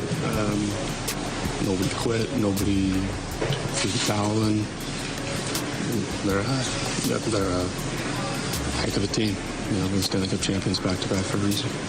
Obviously their forecheck was great. They tilted the rink. They were able to kind of stay on top of us all over the place. Never really able to generate any momentum up the ice. We kept trying the same thing over and over again, just banging our heads against the wall. Well, that was Connor McDavid. Talking about the bully Panthers. Speaking of bullies. Somewhat frustrated. Yeah, I'm getting very frustrated in here, too. Jamie's rubbing his beard and stepping up on me and looking at me and smiling, talking about, it's going to be black. Don't you ever just play with your beard? Nah, don't you look at me and play with anything. That's not what you said before. Can I say something? Yes. Maybe. Carey, I genuinely think that you're going to look really good with this black beard. That's the problem. I Carey's do, gonna actually. leave here, and his girlfriend's going to be like, damn, honey. Yeah, no, Carey's going to look really good. I got me Super Bowl champion, Carey Davis, now. I'm not, though. I'm not, Doug. You're going to look better than what I would have looked like. Yeah, well, I mean... Yeah, so I don't want to hear it from either of you. I really don't. Really don't care. Really don't care. So that was Connor McDavid expressing his frustration last night. To me, guys, that was almost a little bit of a dig at the coaching staff, too. A little bit. We did the same thing, banging our head, like we never changed a thing at all. And so let's separate this a little bit. We talked about this Stanley Cup final. Was it more about Connor McDavid failing or Florida Panthers succeeding? What do you think, Carey? I think it's more about the Florida Panthers succeeding. They are the team they're built for that style. They're built to win championships. They're built to do everything, and they have the toughness and they have the grit. You heard Matthew Tkachuk talking about his adductor being torn off the bone and playing through it. Sasha Barkov with 10 to 12 stitches in his hand, still playing. Like, there were no excuses. There were nothing that could be said. And then you look on the Oilers side, not that they are soft, because if you make it to that level, there's a level of grit and there's a level of toughness, but it's just not as much as on the other side. So for me, it's more about what the Panthers were capable of doing. I think the Oilers are right there. Obviously, you've been there 2 times, 2 years in a row, and just came up short. They got to add an element that they don't have, something else that they don't. Are they going to be able to do it, though? That's the question. 27%, I think, is what I told. Let's see here. 28% of their salary cap is Draisaitl and McDavid right now. And here's something interesting. Johnny Lazarus on Twitter, or X, put this out. He said the Florida Panthers may have shut down Connor McDavid, but there needs to be more credit given to them than there should be as a knock on Connor McDavid. Here's the numbers. Over the past 2 playoffs versus Florida, here are some of the best players in the world and their goal totals against the Panthers. Connor McDavid, 4 goals in 13 games. Nikita Kucherov, 0 goals in 10 games. Austin Matthews, 1 goal in 7 games. David Pastrnak, 1 goal in 6 games. Artemi Panarin, 1 goal in 6 games. So it's not just Connor. In fact, Connor McDavid with 4 goals in 13 games. I mean, those numbers are big. Right. Compared to... He's the best. He's the best. So it is the Florida Panthers. It's that suffocating style of play that they have. And they're big, they're fast, and they're dedicated to this style of play. I still, and I agree with everything you're saying, I still think, though, if you are that type of player, you have to elevate your game. Well, Marcy, what's he going to do? Play 1 against 5? I don't think there's much 6? he can do. I think it's the team construction. Like, you have to have more there. And Florida just felt like they were imposing their will on the Oilers the entire series. I understand that. McDavid in games 6 and 7 last year, +1, 0 points. McDavid in games 5 and 6 this year, -5, 1 point. I think it goes beyond just the scoring ability, too. Him at 5-on-5 was not good. He was not good. Even last night when Matthew Tkachuk scored, I don't know what he's doing on that play. He totally one. Wallman should have stood up quicker. Absolutely. And the reason the fact that Wallman didn't was what initiated McDavid to pressure Barkov, but it was just the wrong play all around. But I'm just going to tell you this from a standpoint of being a former player. Yeah. When we played some of the best players, it was easy to isolate one player. Absolutely. Like when we played against Wayne Gretzky when he had nobody, okay? Easy to keep him off the score sheet. Easy, that's a relative term. Easier to keep him off the score sheet. When he had Yari Carey, when he had all the weapons, way harder. Or when there was depth in that organization. Just like when the Pittsburgh Penguins had Lemieux, Yager, Tocchet, Stevens, Recchi. They had depth. So now you can't load up and just play defensively against one or two guys.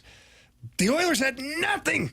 For sure. Draisaitl didn't even have a shot on net last night. He needs to be. He needs to be better too.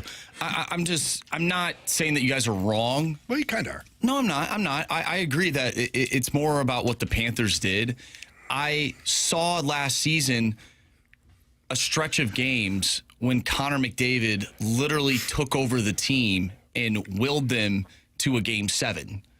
I watched it happen. I don't disagree. So I know it can be done. We also don't know what he was dealing with.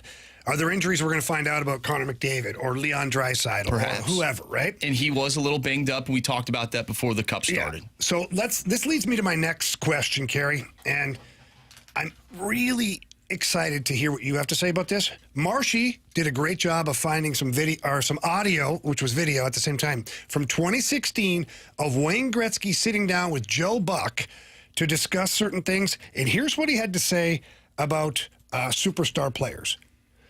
We used to hang pictures around the locker room of guys who lifted the Stanley Cup, Bobby Clark and John Beliveau and Guy Lafleur.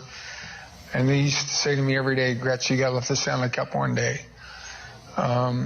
So they would ignite me each and every day.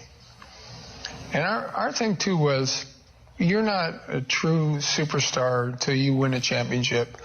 Now, it's different today because of free agency and all that kind of stuff.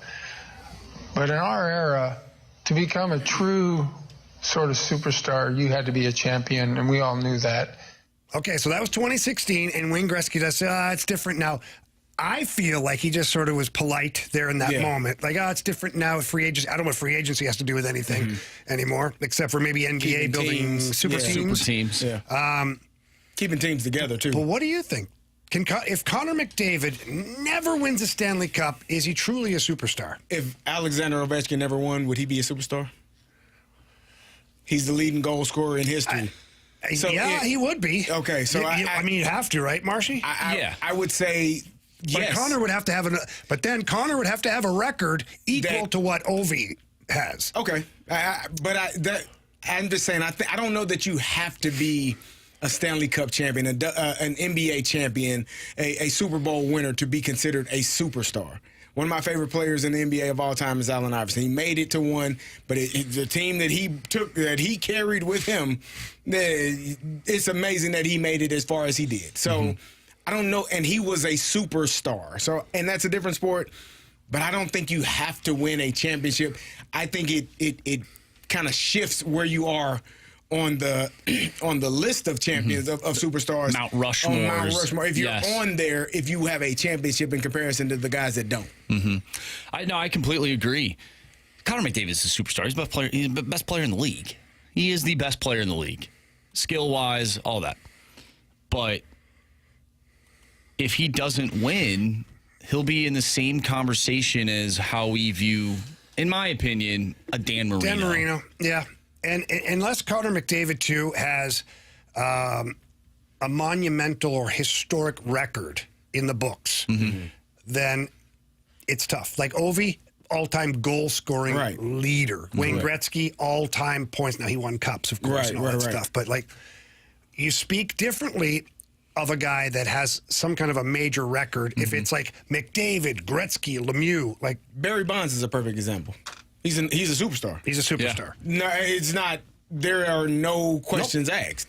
So I think you still can be, but he does have records, and he does have multiple MVPs. Yeah. So I think it does matter. But I think Connor McDavid is trending in that way to have some of those records, to be one of those greatest players of all time, whether he wins or whether he wins it all or not.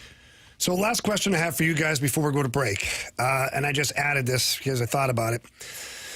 Connor McDavid has one more year left with the Oilers. Based on the level of frustration that we saw in his face and in his voice last night, do you think he stays an Edmonton Oiler?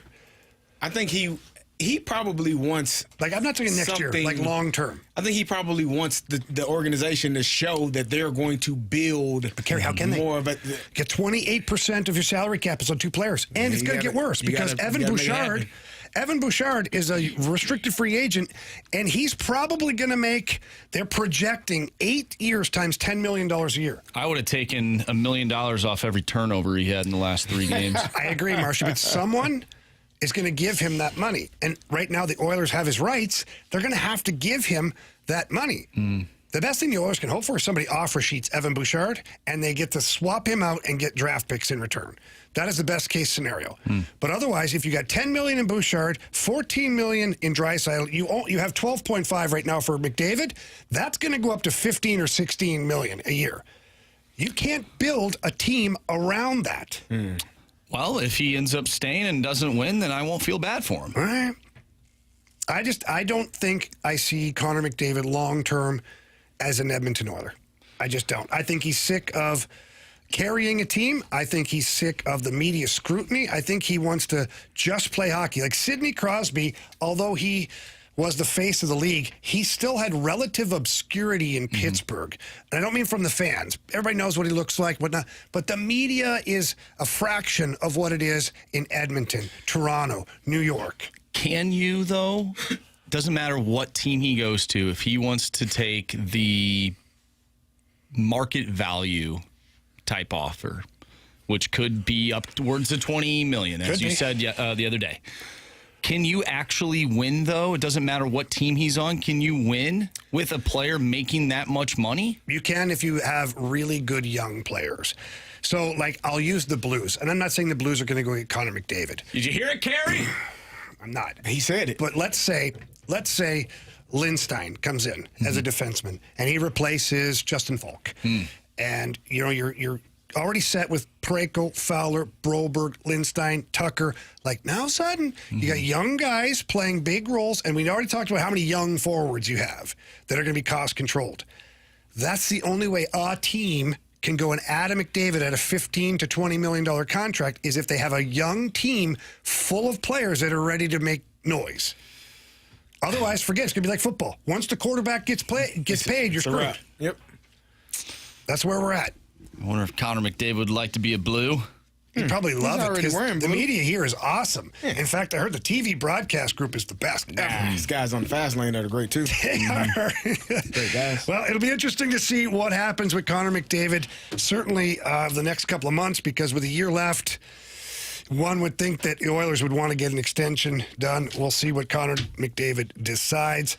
All right, coming up next here, we're going to talk about the NFC North in 2025. Case for and against the Bears, Lions, Packers, and Vikings to win the division. That's the show coming up here on 101 ESPN.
101 ESPN Sports Center. I'm Andrew Marsh. It's time for a Sports Center update brought to you by Saliga Heating and Cooling. We just talked a little bit more about the Florida Panthers, Connor McDavid, and the Edmonton Oilers. The Florida Panthers went back-to-back Stanley Cups. Congratulations to them. Congratulations to Jamie and Stalter. They will not have to dye their beards jet black, unlike Carey and myself have to here in the coming weeks. The Cardinals won 12-2 over the Chicago White Sox last night. They'll take them on once again, pending on the rain. We heard that from BT. We'll see if they get that game in. And if they do, first pitch hopefully will be at 6:40 tonight. Sonny Gray on the mound, going up against Sean Burke. We're going to dive into some NFL next right here in the Fast Lane. I'm Andrew Marsh, and the Sports Center update is brought to you by Saliga Heating and Cooling, a Daikin heating and air conditioning dealer.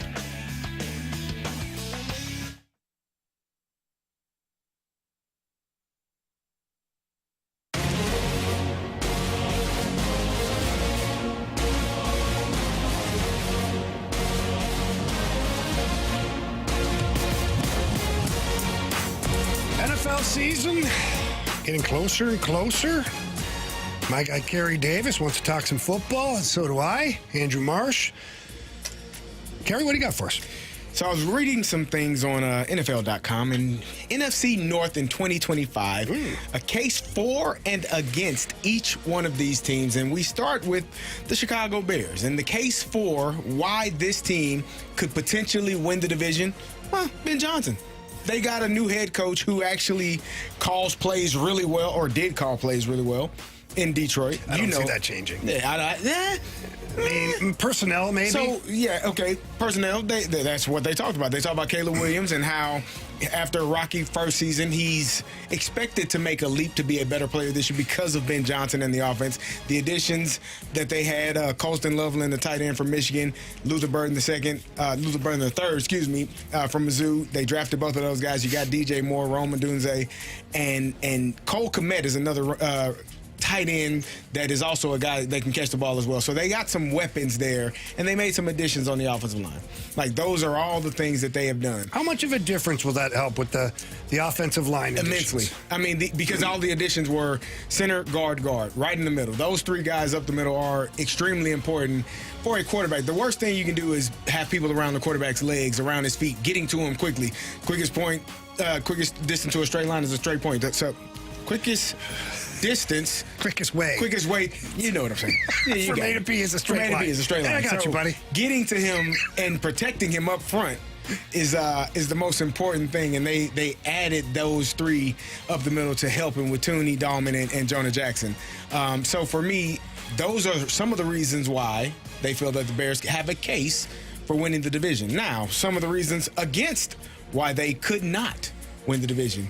Now, I said Ben Johnson is a reason why they could.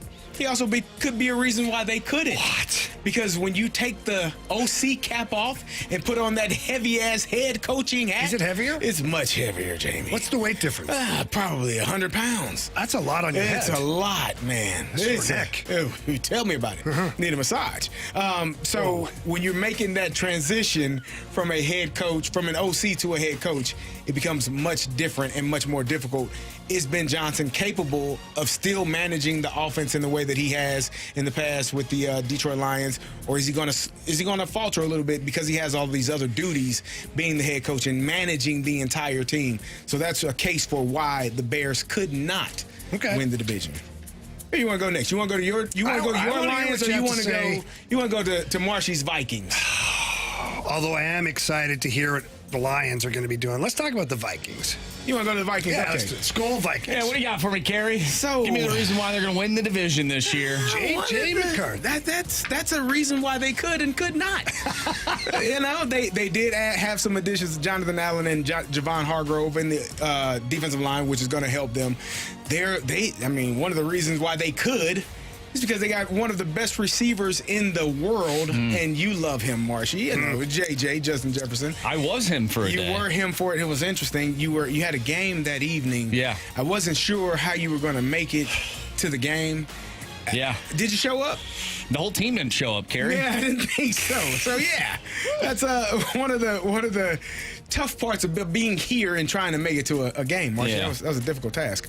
But no, the reason why they are capable, they had a really good season last year, 14 wins, just missed out on winning the division, losing to the Detroit Lions there late in the season. But they have all of the pieces returning, minus the quarterback, and that's the case for why they could not win the division, because you don't know what the hell you're getting from J.J. McCarthy. He sat out all of last year with a knee injury, played first preseason game and then got injured and missed the entire season. You had Sam Darnold, who played extremely well, leading that offense.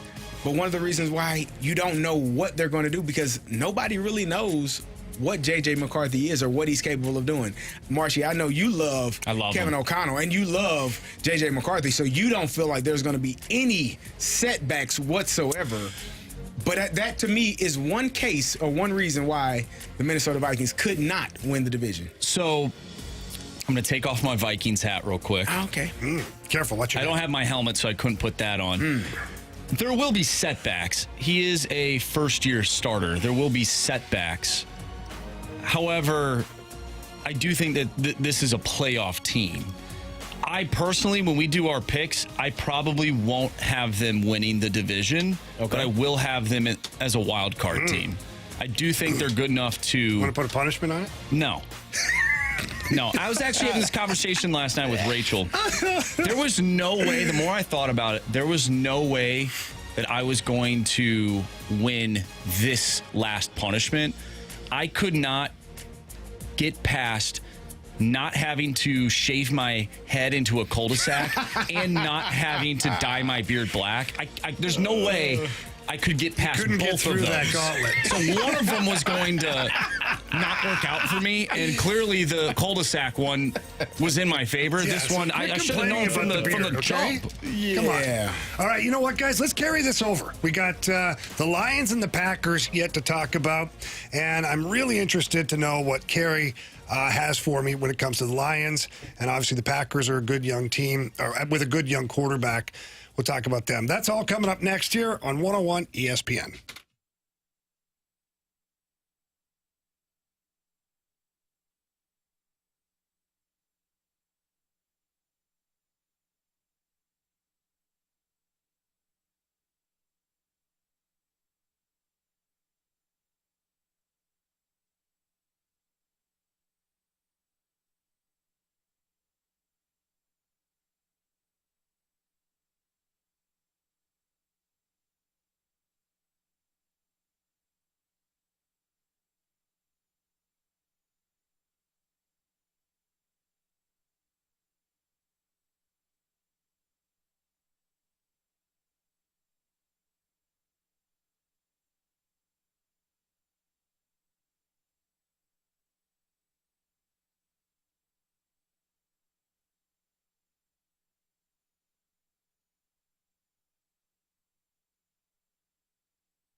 You're in the fast lane on 101 ESPN. Before the break, we were talking about the NFC North, and we were talking about the teams that make a case for and against who could win the division. We talked about the Bears and the Vikings, and now we're going to dive into the Packers, Carey. Yeah. Packers have a great young quarterback in Jordan Love, great head coach in Matt LaFleur.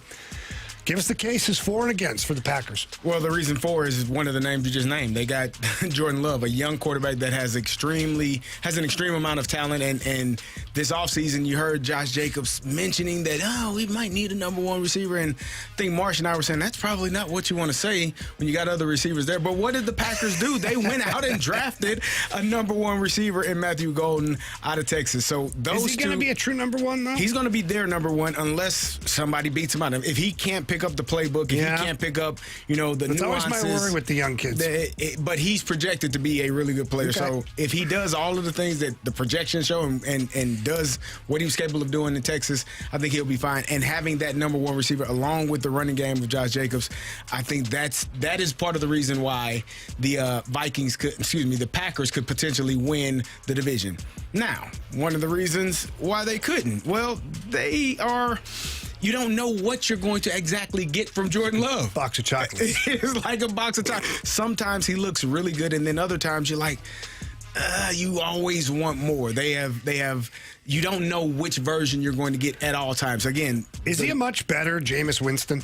Oh, he's way better than Jameis Winston. But you know what I'm saying, right? Yeah, and that's Jameis no knock Winston, against he might Jameis. throw 10 touchdowns or 10 interceptions. That's no knock against James, but I think Jordan Love is a much better quarterback than Jameis Winston I agree. was, even when he was starting for Tampa. He was a good quarterback. But I'm just saying, is it kind of like that to where sometimes you're like, what the hell? I think it's more of he dealt with a lot of drops from his receivers, which is part of the reason why they went to get a number one receiver. But that goes back to, for the case why they couldn't, if Matthew Golden is not the number one receiver, and you do have to rely on some of those guys, Romeo Dobbs, Christian Watson, who drop some passes at times, that can lead to some frustration and be part of the reason why What's this the team... conversation in the locker room like when you got a guy, you got a quarterback that's throwing the pass perfect, right in the numbers, right where you need it to be, and the guys are just dropping balls? Oh, yeah, it's nothing to talk about. Like, you got to catch the damn ball. But what gets said? Like, if I was a quarterback or if I was another member of the offense, maybe the offensive lineman, where I'm getting my teeth kicked in, holding back this guy from getting to the quarterback. Quarterback's got plenty of time, makes a nice pass, and you drop it consistently? Well, the thing about it is you're not going to have that many drops because eventually you're going to be replaced. So if you're not catching the ball, if you're not having the success that you need to have at that position or any position, they'll find somebody to replace you. So that's essentially what they did in drafting Matthew Golden. But if he's not a true number one and they have to rely on some of those other guys that had some of those drops, that could be part of the reason why they don't win the division. Now we go to Jamie's second favorite. Repeat. Let's go, baby. Are they your second or third? They're a second. I thought the Bucks were the number 2 team. The middle child's always the most difficult. So right now, the middle child's kind of just.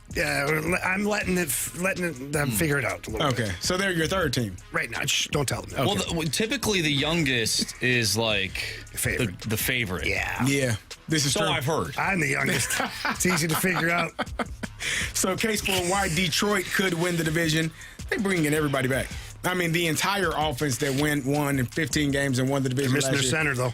He did retire I don't want to say out of nowhere, but he did decide that he's going to step away a couple of weeks ago. He said he tried to do everything he could, but they had Tate Ratledge. They said, I can't do it anymore. My body said no. Tate Ratledge is there to pick up some of that slack. But part of the reason why they can win the division is they are running it back with essentially the same team. Amon-Ra St. Brown. You got Sonic and Knuckles and Jahmyr Hutch will be Gibbs. back, too. Aiden Hutchinson will be healthy for the entire season. David Montgomery. They are a really good team. Like, they have all of the pieces there for them to repeat and win the division and probably take it a little bit further. And maybe, Jamie, playing an NFC Championship. I wouldn't say Super Bowl. Hear me roar, Lions. I wouldn't say Super Bowl. What? No, the Eagles are going to be in the Super Bowl, Jamie. Oh, you know that. You stop it. The case for why Detroit could potentially there is not none. All win. right. You have one? Okay, go ahead. They have all those weapons, right? I know. But there's a guy that really was the one that put all the plays into place. Yeah, he's in Chicago now. I know. So that did not know. And we saw a couple of years ago with the Eagles when they lost both of their coordinators how offensively and defensively, they changed. Things shifted for them after they went to the Super Bowl and lost. The following year, they didn't have either of their coordinators. Who did they hire? Different. That year, I don't remember. No, who did they hire? The Lions. Who is their defensive coordinator? Offensive coordinator. I believe they replaced from within. I think correct? they did. Yes. Now that should help, right? Well, that's what the Eagles did as well. Yeah, and then they brought in. Guys, it's way Kellen different. Moore. That's an eagle. This is a lion. Oh, John Morton, not to be confused with Johnny Morton, the receiver. Yeah, John Morton. But what do you think? Do you think? I think there's a system, a rhythm to calling plays, and a level of being comfortable when you're in your bag as a play caller. You know what the next three. It's like playing chess. Like you know what the next couple of moves are before you even get to the move that you're having right now. Or you're setting a certain play in motion to open up a different play later on. And if you're not comfortable, you're playing play by play, move by move, or you're reacting to what the defense is doing. There you go. So I think it's going to be just trying to figure out what this play caller, his level of comfortability, and you also lost Aaron Glenn, the defensive coordinator. So those are two reasons why the Lions could not potentially be division winners. Well, it's going to be interesting. And Carey, I don't want to get ahead of myself. Are we going to do this for all the divisions throughout the next few weeks, month? You better believe it. All right, so we're going to go ahead, Marshy. I know we're going to do our picks more, closer to the season. But who do you think wins this division after? Okay. Honestly, don't just shrug me off. I don't think it's going to be the Lions. I can. What do you think it's going to be? I think it's going to be the Packers. I was going to do process of elimination. I was going to last would probably be. I'm sorry, Marshy. Vikings, then the Bears. Last place? Yeah, I think so. No way. He has no faith in J.J. McCarthy. No way. It's an unknown. You know what? The most you're important right, Carey. position That's what everyone said on last the damn year. field. Yeah, Carey, they made Sam Darnold a good quarterback. Sam Darnold wasn't a bad quarterback. And he'd already played in the NFL. The Jets. He was with the Jets. He was with a terrible organization. And he was with the 49ers and did pretty good there. He was with a terrible organization. I don't know what JJ is going to do. I think he's going to be good. All right, you should. Yeah, I think he's going to be good. He's going to be good enough. Can't talk sense. I don't want to. See, so you want to know what I'm trying to do? I know. I'm trying to set the table so this young man isn't heartbroken by week 6. And because he's going to be distraught. He's going to come in here with his attitude. He said he was going to be good. He's going to be mad at me and mad at you and mad at Anthony because we know who he's really mad at. Himself? Himself. Yeah. Carey, when the Vikings are 1-5, they're not. He's just like, oh God, there's no way. 2-7. It's over. They're not going to break my heart. They are in the regular season. All right, speaking of breaking hearts, VIP Pat broke Carey's heart yesterday in the Gauntlet. We'll see who he picks today on his second tour of becoming a Gauntlet champion. That's coming up next, right here in the Fast Lane.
warriors. 4 categories, 1 challenger. Can you survive the gauntlet? Brought to you by Blue Note Roofing. Roofing, siding, and gutters. Visit BlueNoteRoofingSTL.com for a free inspection. 4:01, your time check brought to you by Clarkson Jeweler, official provider of Rolex jewelry. It's time for the Gauntlet. We've got a returning contestant, VIP Pat. Pat, how you doing, bud? Very well, Jamie. How are you, sir? I'm good, man. I'm good, especially since my Panthers won last night. I'm feeling great. Carey and Andrew been crying all day. It's all fine. It's good. You know? It's good. Come on. All right, Pat, who you got today, Andrew Marsh or myself? Well, I've been thinking about this since yesterday, and this is no disrespect to you, Jamie, because if I were to select you and the subject were hockey, even though I know lots about hockey for many, many years, you'd probably kick my rear end up and down. And I think Andrew Marsh, this is kind of a grudge match because the last time I was on, I beat Stalter. Marshy got me, even though I got all of the answers correct, he did not need the option. All right, so I'm throwing down my own gauntlet to Andrew Marsh. All right, Marshy it is. All right, Marshy, he's going to leave the room here, but Pat, you got to tell him to spin the wheel first, please. Marshy, spin that wheel. Oh, baby. All right, Marshy spun the wheel. Getting his headphones off, he's going to head off to the cone of silence. We're not going to talk about much right now because he's still in the room. Moment he leaves, Pat, we can talk nasty about him. Okay, he's gone. All right, what do you want again? What did you have last time against Marshy, by the way? Random. Well, this truly is a grudge match because it's random again against Marshy. Oh, my goodness. Here we go. Yeah, okay. Again, each question, 2 points. Use the options, only 1 point. If you get it wrong, 0 points. And if we're tied, we'll go to a tiebreaker, and we will get a winner here in the Gauntlet. VIP Pat, are you ready? Let's go. All right, baby, here we go. Random category question 1. Name the city that is often considered to be the water park capital of the world for having the largest concentration of indoor and outdoor water parks.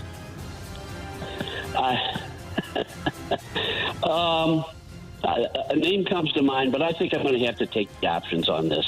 All right. Is it Oshkosh, Wisconsin, Pontiac, Michigan, or Wisconsin Dells? It's the Wisconsin Dells. Final answer. Okay. Question number 2. Billionaire Warren Buffett is known for his love of which of America's go-to sodas? I should know this. And I'm thinking Marshy's going to know it. But I'm going to have to take the options again. Is it Pepsi, Coca-Cola, or Sprite? Let's go with Pepsi. Final answer? Final answer. All right, Pat, question 3. Today, the prime meridian is marked by a laser beam that shoots out northward from the Royal Observatory in Greenwich. No, that's pronounced Greenwich. Greenwich, but that's okay. right. Go ahead. You're right. It's Greenwich. Now I hope you get it wrong. Which is located in the country of... What country? It's in England. Final answer? Final answer. Kind of figured he might know that one since he knew the pronunciation. Carey, be quiet. In 1582, who invented the pendulum clock concept? One more time, guys. I heard the pendulum clock part, but I'm in a space mode here. In 1582, who invented the pendulum clock concept? Pendulum clock. I'm going to have to ask for the options again.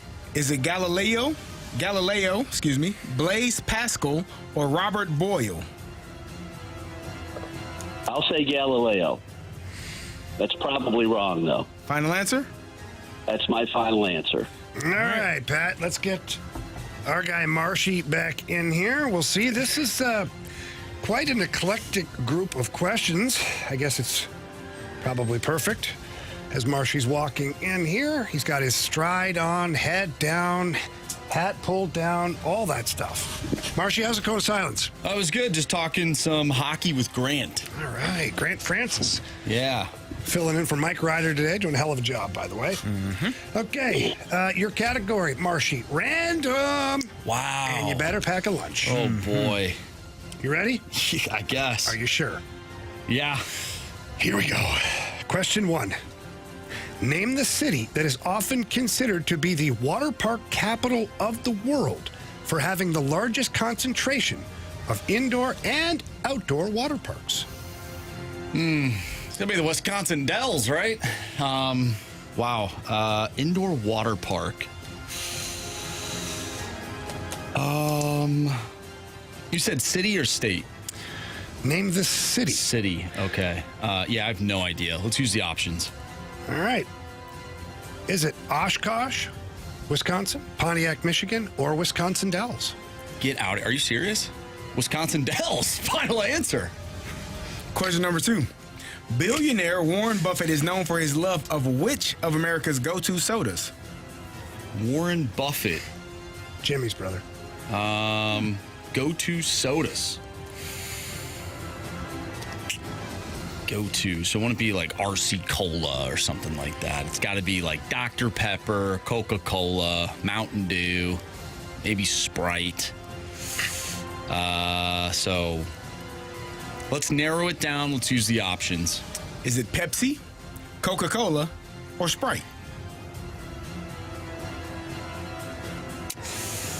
Oh, man. Okay. I mean, I'm hearing go-to. Do people actually, is Sprite a go-to soda? I like Sprite. I go to Sprite when my stomach hurts. But is it a go-to soda? I think go-to would be a Coca-Cola. Coca-Cola, final answer. That breakdown was I love how you broke that down. That was awesome.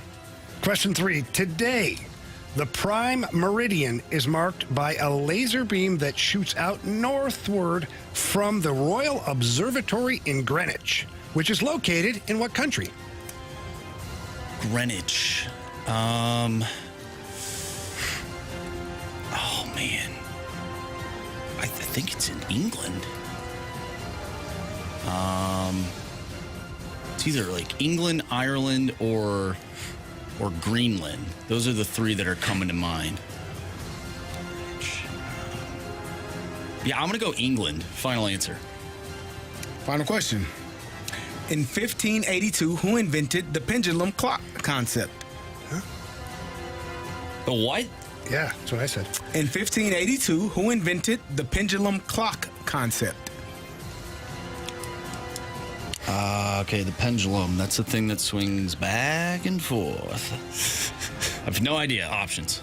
Is it Galileo, Blaise Pascal, or Robert Boyle?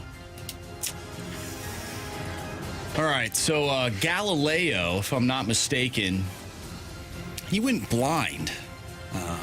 Also invented the game Marco Polo when he was swimming after looking at the sun on a nice Saturday afternoon in St. Louis, Missouri.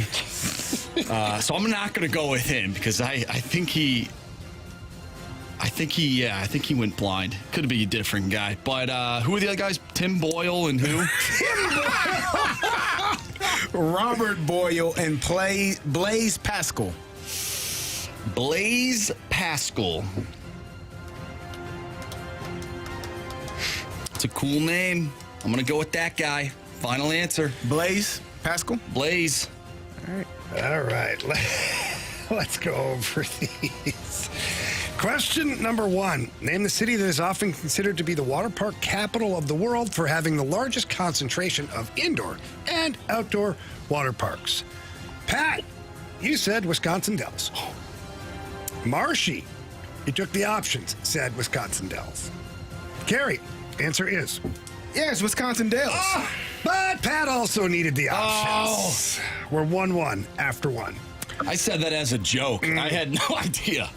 Let's go to question 2. Billionaire Warren Buffett is known for his love of which of America's go-to sodas? Pat took the options, said Pepsi. Marshy took the option, said Coca-Cola, although Sprite is his go-to with a sore tummy. Carey, answer is? Sprite is good.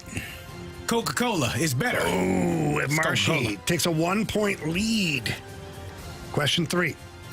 Today, the prime meridian is marked by a laser beam that shoots out northward from the Royal Observatory in Greenwich, which is located in what country?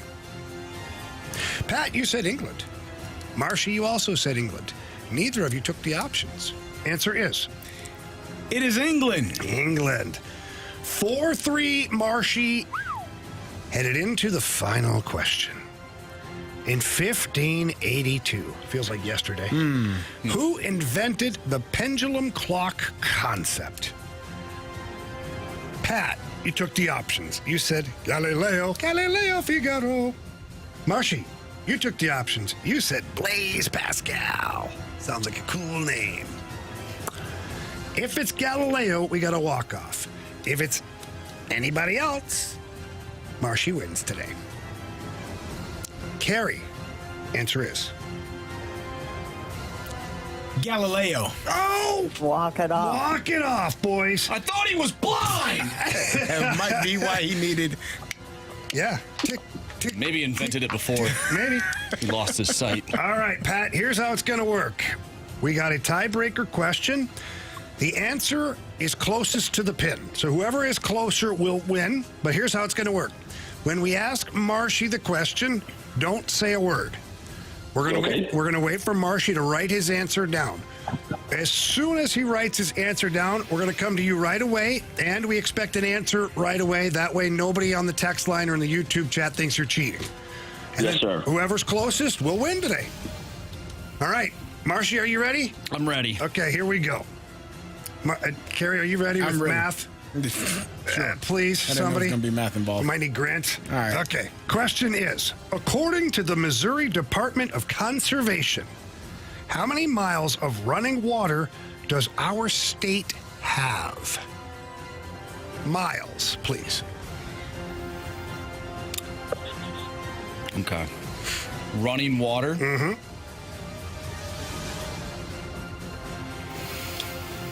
Mm-hmm.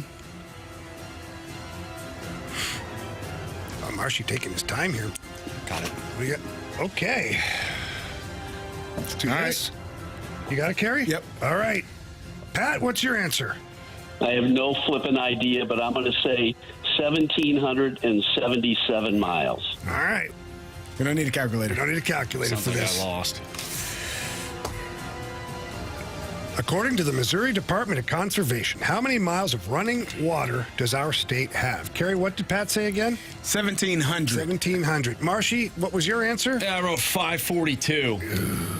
I don't like that. Answer is, Carey?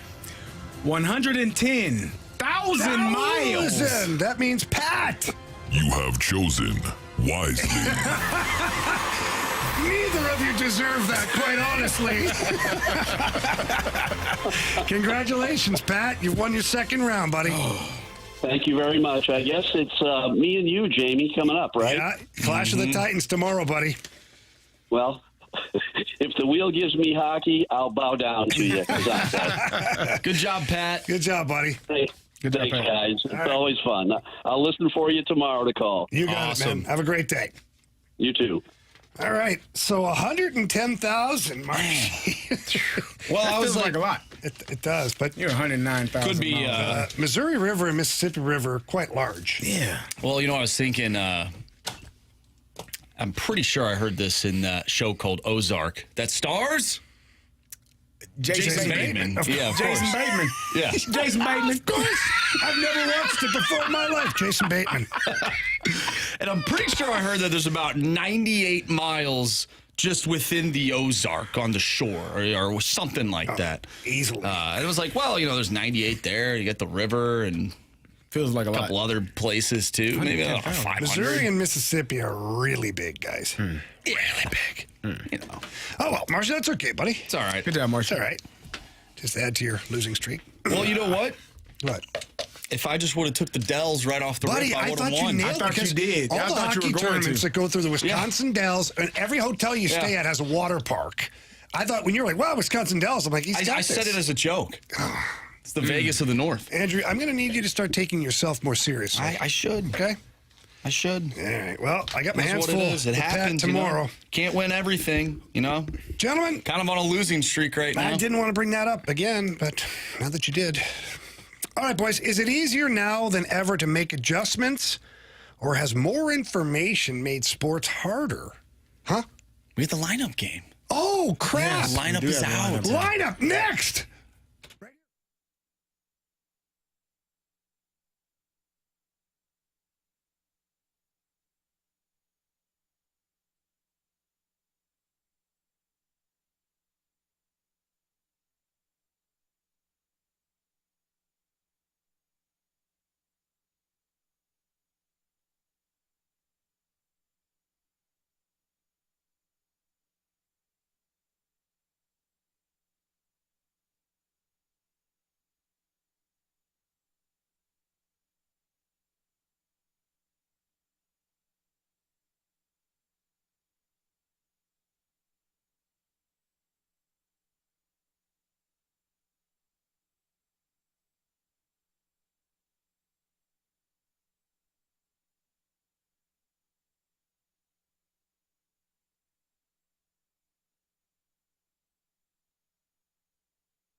take on the Chicago White Sox here tonight in Game 2 of their series.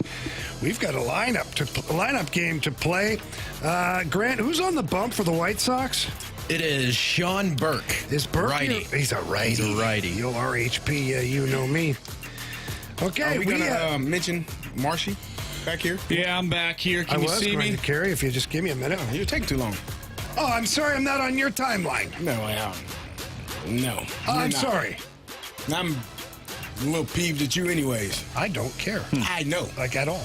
I know. Well, I'm going to tell you again. All right, our guy Marshy has a rare situation here. He's in the penalty box for losing a VIP pat, which was disgusting, by the way. But anyways. What is that on your hat? You know what it is, Carey? Why don't you just tell us what it is, Carey? First time, looks like a gamecock. What? Yeah, it's a bird. It's a gamecock. It doesn't look like it's playing a game to me. Man, just We're about to play the lineup game. What are you talking about? I don't normally see his hat because he's facing you. I can see his damn hat. What are you? Okay. Yeah, it's a golf hat. A little, You say it's rooster. a big gamecock or a small one? It looks like a big gamecock. Okay. I'm a big-time player, big game player, big lineup game guy. Not on the Gauntlet today. Nope. Not on the... Jeez, Grant. Sorry. Nice. Well done. The people's elbow right there. Oh, my gosh. All right, so we It's a got swanton bomb off the arch. right-handed pitcher. Marshy gets to play along. Yes. Because he has not seen the I haven't lineup. looked at it. He didn't even have it pulled out. Pulled up. So, Exactly. okay, who do we think's batting first? Yeah, your guy. You got it. My guy? Yeah. Donnie. I got the wrong sheet of paper with me. Come on. Looking through notes that have nothing. Show us. Brendan Donovan. Look at that guy. Vibrant, handsome, hair. Okay. Carey, your guy. Show us Mason Wynn. Bring me that arm! So we got to buy a little bit of time here for Grant. Carey, It's all right. the apologize. last time I was on this board was when Adam Lowry scored in double overtime. It's been a second. Man. So a little bit of PTSD as well. Yeah, a little stressed over here. Flashbacks. You know what, Grant? You're right. We're selfish of We'll us slow it down a little bit. to expect you to be in playoff mode when you've been on the sidelines for a little bit. Exactly. Okay? All right, Marshy, you want this one? Yeah, let's go with Ivan Herrera. Show me Ivan Herrera. Oh, Yvonne? That's a French-ass name, Yvonne. Yeah, my little croissant. Little cheese on my croissant. Is Yvonne catching today? I mean, you got to get. We talked to BT earlier. The only way you're going to get Gorman, Burley, or Burley Walker, or Gorman Walker to play is if Yvonne. Yeah, Walker's is not catching. playing. There's a righty on the bump. That's. I think we should look at context clues, though. I think BT was trying to tell us something without actually telling that's how us. you get yourself in trouble, though, too. I've met a lot of people that they try to put these clues together, and before you know it, then all of a sudden they're mad at you. They fabricated a story that doesn't exist. Interesting. Just random, of course. That was pretty random. Show us Wilson Contreras, please. You don't know how to play first base. It's not that hard. Tell him, watch. It's incredibly hard. Hey, anything worth doing is. Marshy's hat's incredibly hard. It sure is. It is. Yeah, it goes hard. That's what the kids are saying these days, That's right? what I meant. Yep. Absolutely. Okay. I think this is Burley again. Because why not? Well, you're not screwing with that. Yeah, he Burley's hit been a on ball fire. that almost hit his face. Yeah. Show us. He did. Alec Burleson. I thought I told you I'm a star. You're already acting like you're a star, and we haven't even opened yet. I put him as DH, but we'll see. Just saying. Wow. Go ahead, Marshy. Okay. Show us. Hang on. Before we go, we're allowed to talk about this We stuff know who Carey. this is. But last night, Gorman came in and pinch hit at one point. It's fine. That's because they were winning by like 50. a lot. But maybe this is a day off for Arenado. I mean, it would be a good time to give him a day Crappy off. team you're playing Crappy against. team. Right-handed pitcher. Gorman bats left. I don't like what you're doing. You're planting What, the trying seed. to win? You're planting You're the right, seed. Carey. After watching your performances lately, trying to win is foreign for you, okay? This is what I will say, though. I think if they're going to give him a day off, it would be after they win the series. So that could be tomorrow. And we'll Marshy, keep that in mind. You're a guest player today. We're going to Thank let you. you have the decision. Show us. A lot of people think you get in your mid-30s and your career's over, but like I always say, until they stop scouting, I ain't going to stop playing. There you go. Okay, so now's when it gets really interesting. Nah, this is your guy. He's playing. He hadn't had a hit. No. It's Lars Nootbaar. He hadn't had a hit in a while. Oh, He's still Okay, so playing. then let's break this down. That means Herrera's catching. That's what I'm saying. Okay, you know what? I understand. You want I'm to celebrate. frustrated. No, Nah, I I need a win. That's right. Let me damn I want win. you to have this minute. Thank you. Okay? Give it to me. Right here? Yep. Okay. Thank you. Just did. I appreciate it.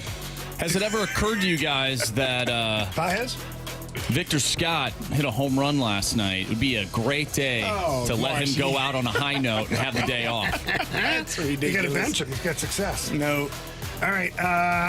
Then I would say that this is probably Newt here. Yeah. God, he's so bad lately. All right, sure. I don't think it's Newt. Do it. I don't want to do it. Do it. I'm not doing it. Show us Lars Taylor Tattooey Nootbaar. You're wrong. Son of a... Wow. Okay, this is what I think, gentlemen. I think it's going to go. Stay on, Carey. I've been losing all week. That's why he's like, wait. I think it's going to So you go hijack it. Gorman, Walker, Scott. Well, we only have 2 spots left. We got 3 spots. Oh, I don't know what to 8. My bad. The pitcher is bad tonight. This is where we're at, man. Pitcher is bad Anthony, tonight. get back here. God, what a clown show. All right, so who do you think it is? Gorman? I think it's going to go Gorman, Walker, Scott. Show us. Nolan Gorman. Swing Serenade is brought to you by Gorman's. Dingers! Hang me a curve and I will hit. Dingers! You think it's Walker here now? You do it, Marshy. Do it, Marshy. Whoa. You should do it. You certainly shouldn't. I'm not saying anything. He's just a hair better than you. Not much. He's got more hair than me, so Both of yeah. us. The more I'm looking at this, if it were to be Walker, this is a interesting defensive lineup. But I think it's your best the White offensive Sox, lineup. bro. All right, show us Jordan it's Walker. What a shame. All right. You think Newt is batting 8th? I don't think Newt's playing. So who's playing? Paez? Paez here.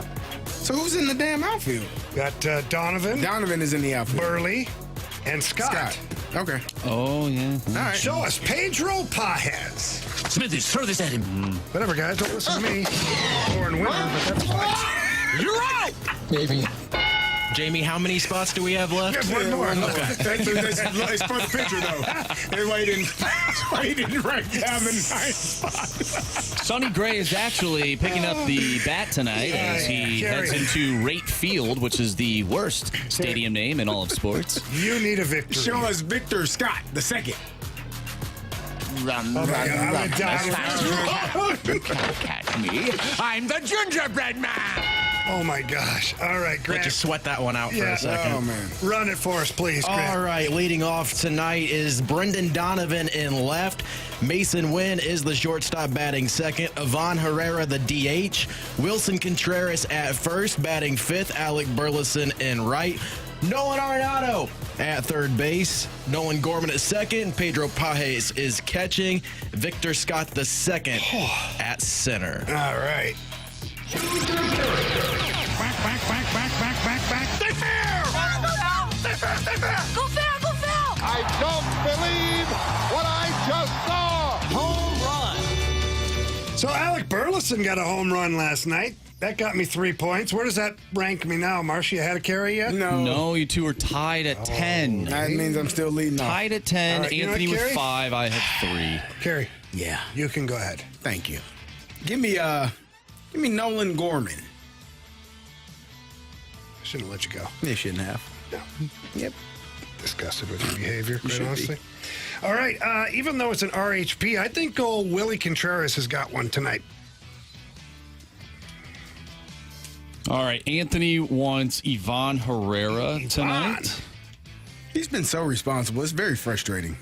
And I'm going to go with Alec Burleson. Yeah. There's going to be a pitch in the dirt, and he is going to swing and golf it out of Rate Field. Oh, man. All right. Right field? No, Rate Field. Rate. Rate That's Field. It's the name of the Guaranteed stadium. Rate Field. No, I think it's just Rate Field.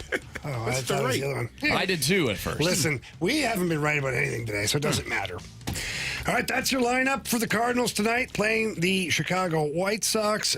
Before that, I had teased a segment, but we're going to get into it now. Is it easier now than ever to make adjustments, or has more information made sports harder? Brant Brown was on with BK and Ferrario, and he said some things that spawned this conversation. That's next year on 101 ESPN.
101 ESPN Sports Center.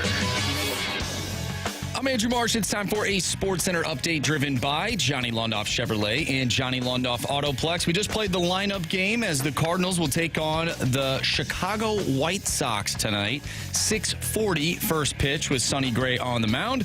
Going up against Sean Burke. Cardinals looking to win 2 games in a row as they defeated the White Sox last night by a final score of 12-2. If you've missed anything from today's show, make sure you go to 101ESPN.com or check out the free Dobbs Tire and Auto Center's 101 ESPN mobile app. Just head to the podcast page and you'll find all of our interviews, one which includes Brad Thompson, who we talked to earlier today, and you'll find all of our shows, and it's all brought to you by the Schaefer Door Company. Brant Brown was on BK and Ferrario earlier today. He had some interesting stuff to say, and we're going to break some of that down next right here in the Fast Lane. I'm Andrew Marsh, and the Sports Center update is driven by Johnny Londoff Chevrolet and Johnny Londoff Autoplex. See them at londoff.com. Chevy, together we drive. Are you kidding me?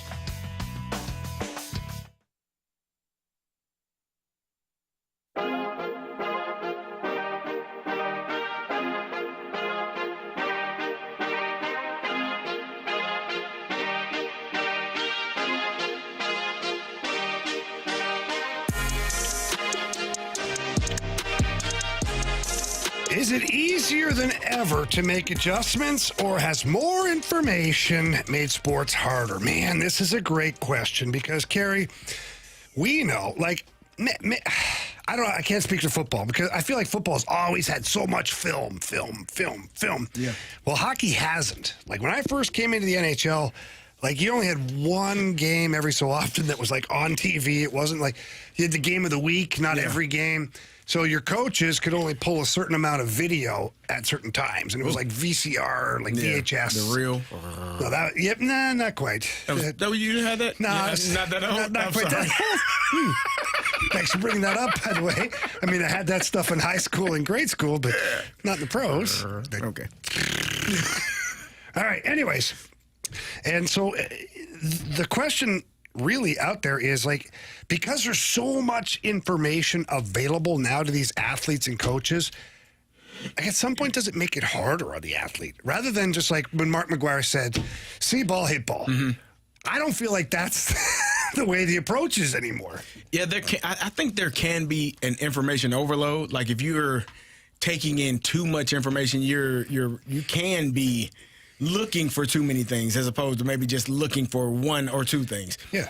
And then you have what we call paralysis by analysis. Like, you're stuck because you don't know. You're overanalyzing things. Your brain's working, but your body won't. Body's like, I don't know what I'm supposed to be doing here. I got 100 things going on. So I do think it's better at times to simplify it, and sometimes too much information can be too hard, and especially when you're a younger player. I think the goal should be, as a younger player, to simplify it as best as possible and give a younger player, it's like a child. You give them a couple of things to deal with at a time, and as they mature in life and children and in their game as athletes, you give them a little bit more. You put more on their plate, and then more, and then more, and then they can kind of cipher through what works for them, what doesn't.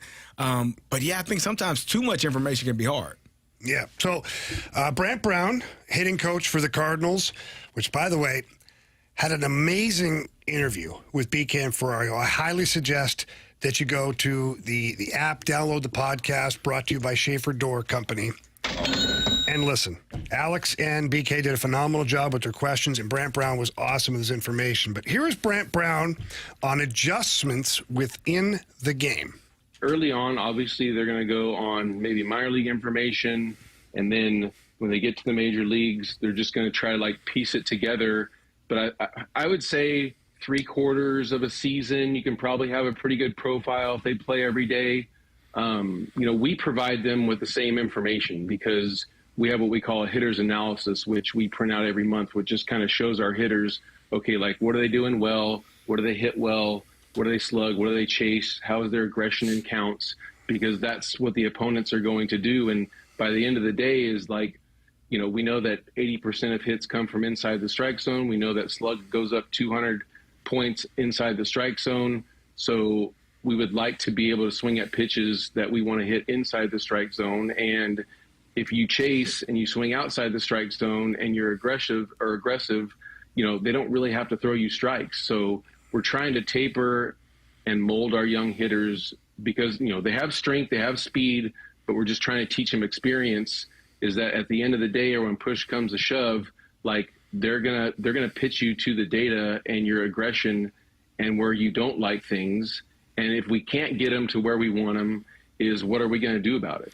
So essentially he's talking about changing the approach to where the other team's book reflects that of which they'll pitch to you in the spots that you want because of your behavior in the batter's box on a consistent basis.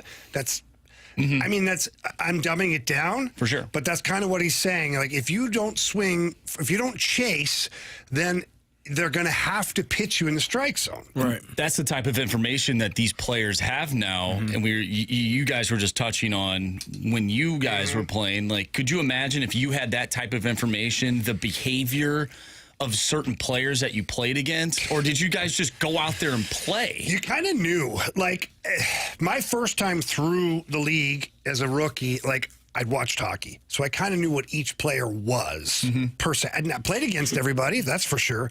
But then when you get out there, you see what type of player they are and what type of plays they can make. And then you're building, on the fly, you're building your own database of this information that we're just talking about. Carey, I don't know about you, but that's kind of the way we did it. Yeah, so for us, it was more, it did help knowing what particular players did. So for us, let's say we're watching third down cut up and we're watching all blitzes.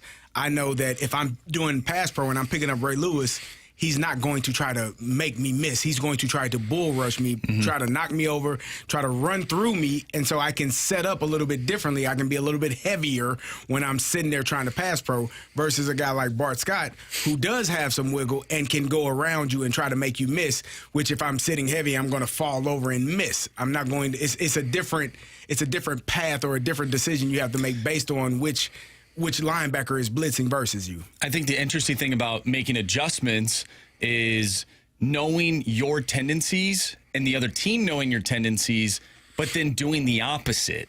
There's a story, not a Nick Saban story, not a Derrick Henry story, but I believe it was. Jamie told it really well. He did. He did. My version was better.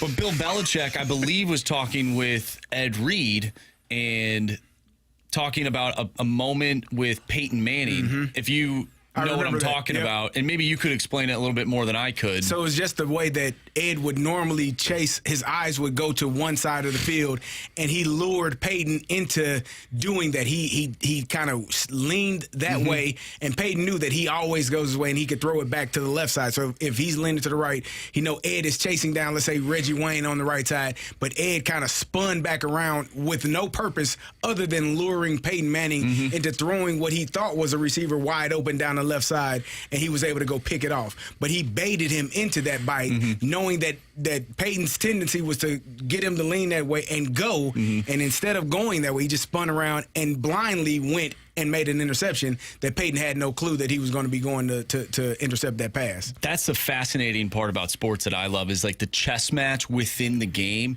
Again, knowing your tendencies and the other team's tendencies, but then completely doing the opposite because you know that person knows what you typically do. Right. I think that, and in this situation, Brant Brown talking to his hitters, saying, I think it should be obvious that you shouldn't be chasing pitches out of the strike zone, but I guess it's so enticing, especially when you're a young player and picking up the spin and knowing whether it's a fastball or a changeup, how difficult it is to have the timing of that swing. But just knowing if I'm swinging at pitches and if I'm constantly chasing pitches, and I'm thinking of Jordan Walker, who is constantly chasing, that sweeper outside of the zone and swinging and missing, if he's settled down and actually swinging at pitches that are in the strike zone, he's going to have a higher rate of success. All right, you want to roll this over, Marshy? No, let's talk about Jordan Walker. Yeah. Okay, so based on all the information that we just discussed and how the Cardinals are approaching their offensive abilities and the information, Jordan Walker has become a hot topic on how the Cardinals have handled him since his rookie season and whatnot. Brant Brown was on BK and Ferrario talking about Jordan Walker, and we're going to get into that next here, right on the Fast Lane.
talking about the game of baseball and the analytics and the approach and all that stuff. All of those things fall under the umbrella of Jordan Walker. Earlier today, Brant Brown was on BK and Ferrario, and he talked about the adjustments for Jordan Walker during this season and kind of what they're looking to accomplish. Here's what he had to say. We are still a work in progress because, the league is doing different things. At the beginning, kind of one of the big things was like he was really good with 2 strikes. So we asked him, hey, why do you hit so good with 2 strikes? He's like, oh, I just relax. And I'm like, well, then why don't we just relax the whole at bat? And then 3-2, he was highly aggressive. So, they would just throw him spin. He would swing at it. And he's done a good job of laying off that and earning pitches and getting back into counts. But even 3-2, earning some walks because he's just not offering at those pitches that they're throwing according to the data. So 1 is just trying to get him more relaxed. 2 is having him understand his own body. Like, he is a big person with a lot of range. And sometimes, he limits himself with kind of like what he's trying to do at the plate. So we're trying to play to his strengths. I still think, like I said before, it's a work in progress. But at the end of the day, he needs to realize, he sees a lot of different stuff because he hits the ball very hard. And he needs to understand that going into the box, and that guys are going to be super careful with him because they don't want to see a ball leave the park. So when he can really lock it in and understand that fact, I think we'll just see more production out of him. And that's a lot to digest right there. But I do think what Brant Brown is saying in that whole audio clip makes a ton of sense. Mm-hmm. That, they're trying to work with him.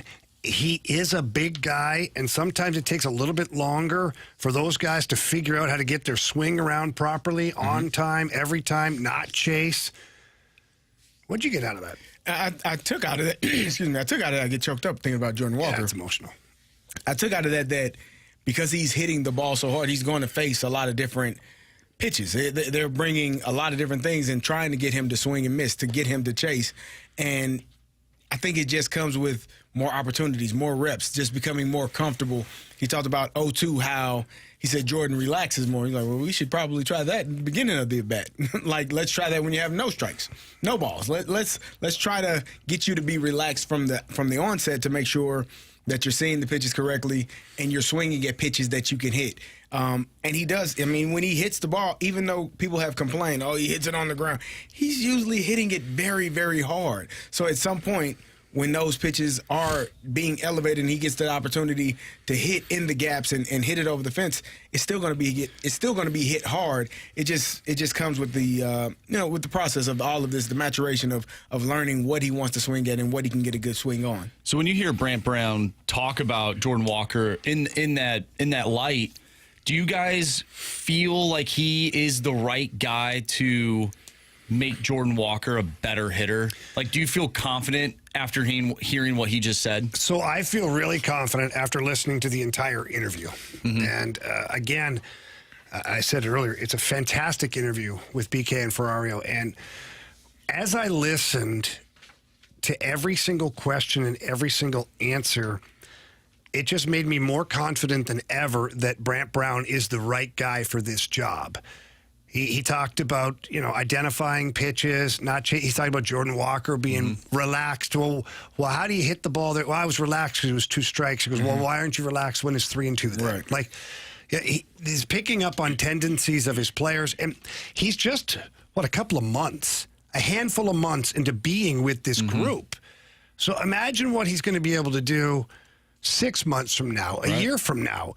I would imagine he'll still be in place because the Cardinals' offense, for the most part, has looked pretty damn good this year. Yeah, and they don't even have a big bopper. Mm-hmm. They have some guys that can run into one every now and then. But imagine if you had a guy that could clear the bases more often than not, 20, 25 times, 30 times. You don't have that in your lineup right now.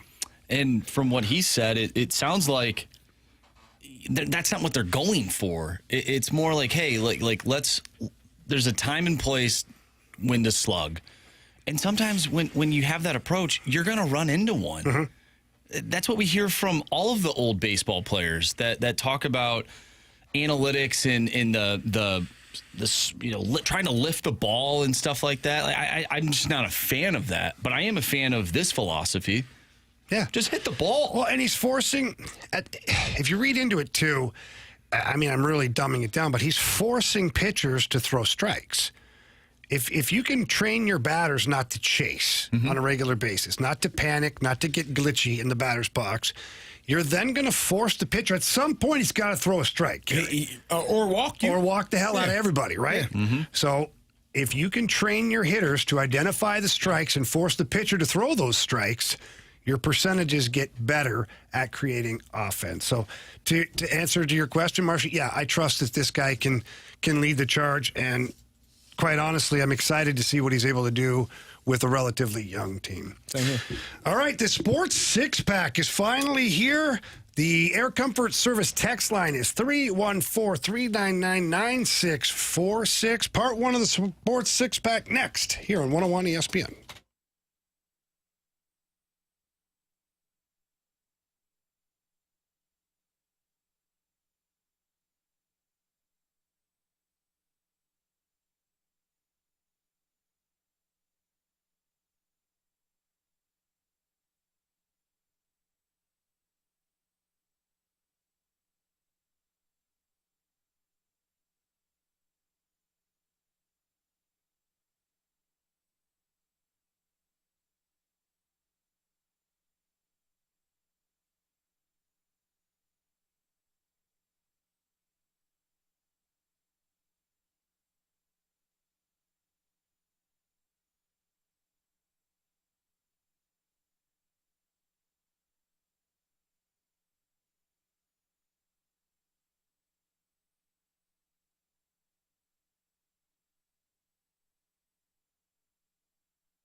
It's time for the Fast Lane to answer your sports questions. I want to ask you a bunch of questions, and I want to have them answered immediately. Asking me all these weird questions. Answer the question. Answer the question. Answer me! The Sports Six-Pack is refreshed by the Finnish Long Drink, Finland's best-kept secret. A sparkling citrus beverage made with real liquor. Visit thelongdrink.com. Must be 21 years of age or older. Drink responsibly. All right, it's time for your Sports Six-Pack here in the Fast Lane. Marshy. Question number 1. From the 314, could the Blues make a play for Brad Marchand with the Jim Montgomery connection? I don't think so. Brad Marchand had a hell of a playoff, and I think he's a hell of a player. I think he'd make a great St. Louis Blue, but he's going to block somebody at that point. He's going to block either Bolduc, Holloway, Snuggerud, Neighbors. He is a winger. He is not a centerman. So I don't see the Blues in on the Marchand lottery. That's just me. By the way, this is from Derek Gould. A minute ago, straight doubleheader tomorrow. Game postponed tonight. First pitch, 1:10 p.m. on the south side. Okay, so how do we want to handle the home run game? Keep the same guys? Or is it just a wash? For the first game? Yeah. I think it's just a wash. It might change the lineup. Yeah. That's true. So. Okay. But we won't do beat the streak tonight. Oh, no. Or break the streak. Yeah. Beat the bet. If you want to beat the bet, you got to be the bet. Yeah, funny, I guess. Yeah. Okay. Just for men. What? Every time. Every damn time. Won't let us breathe, Marshy. Breathe? He won't let us breathe. Oh, he won't. Nah. Come on now. Yeah. Oh, ridiculous. Man. Let's go. Question number 2. From the 636, if Connor McDavid does not want to re-sign with the Oilers, with him having 1 year left, do you think the Oilers would try and trade him? And what teams do you see pushing all their chips in and making a blockbuster trade? So this is interesting for a variety of reasons. Is the Edmonton Oilers they're in salary cap hell. They really are. Evan Bouchard, restricted free agent. His projected salary is going to be $10 million a year, which would be 11.4% of the Oilers' cap at that point. And then you've got Connor McDavid, that a year from now they have him projected to make $15 million a year. So that's $25 million right there. And then you add 14.7% of the cap to Leon Draisaitl, which would be $39 million total for 3 players. It's a lot of money. Where are you getting your help? Like, it's rumored that Trent Frederick is either in talks or has signed an 8-year extension for $4 million a year. I'm not reporting that because I don't know it to be true or not, but it's being hinted. If that's the case, that's another $4 million to a guy that, I like Trent Frederick. I think he'd be a hell of a third liner for your St. Louis Blues, but he only had 8 goals and 7 assists in 57 games this year for the Bruins and 4 points in 22 games in the playoffs. You're paying $4 million for that. So if you're the Oilers, how are you going to keep Connor McDavid? And continue to be good. Mm-hmm. So I think the Oilers have a massive offseason. Like Stan Bowman, this is hell for him because he's got to get an answer out of Connor McDavid on whether or not he'll even entertain a contract extension because he has a year left on his deal. So to maximize Connor McDavid would be to trade him to somebody who would get him for the full season. If you're trading him. If he decides that he doesn't want to come back. If Connor McDavid says, no, I'm good. I'm going to play out my last season. Then if you're Stan Bowman, you're screwed. It's kind of like what Matthew Tkachuk did. Yeah. And forced Calgary to trade him. And now you've still got Evan Bouchard, who is going to cost you all that money. This is a really tough offseason for Stan Bowman. It's going to be interesting to follow how it happens. And if you're Connor McDavid, and I'm looking at it. So if you're Stan Bowman, you have to invite Connor McDavid into your office with his agent and get your capologist, your financial guy, and show Connor McDavid the path to success. Right. Mm-hmm. Because otherwise, here, Connor, here's your pot of gold. Okay. By the way, Leon gets one, and so does Evan Bouchard. So we get, Do you think, unless you just trade Evan Bouchard right now?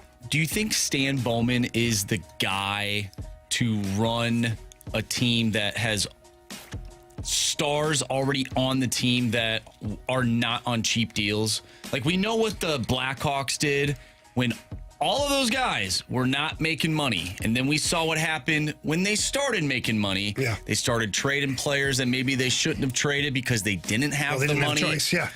Artemi Panarin comes to mind when they traded for Brandon Saad again and brought him back to the Blackhawks.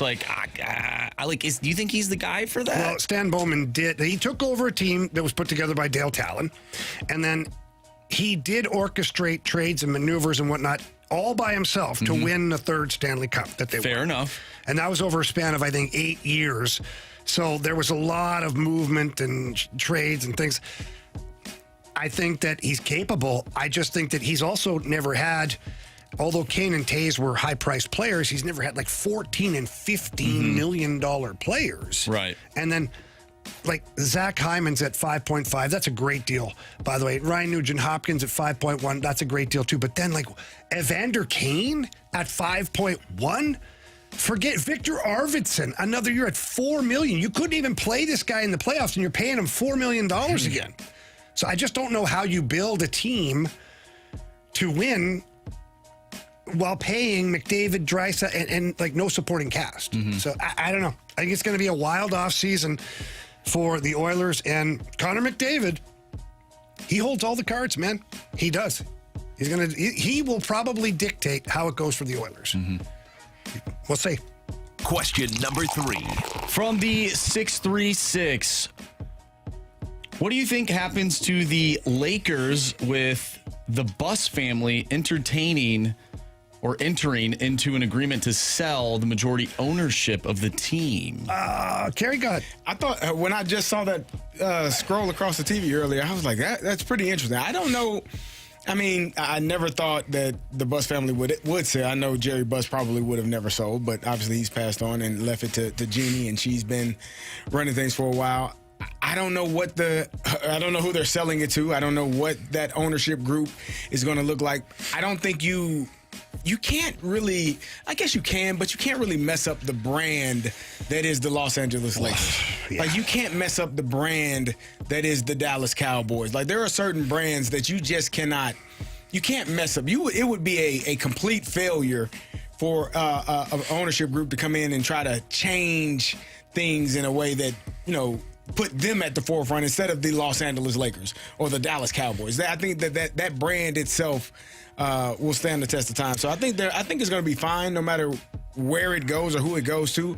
But it is an interesting thing that they are considering selling or they are in the process of selling. Do you think it gets better? Because over the last handful of years, like Jeannie Buss has kind of, she's made some interesting decisions, to say the least. And I'm not saying she hasn't made good decisions, but she's had some interesting ones where you're like, okay, I'm not sure if the Lakers are what they used to be.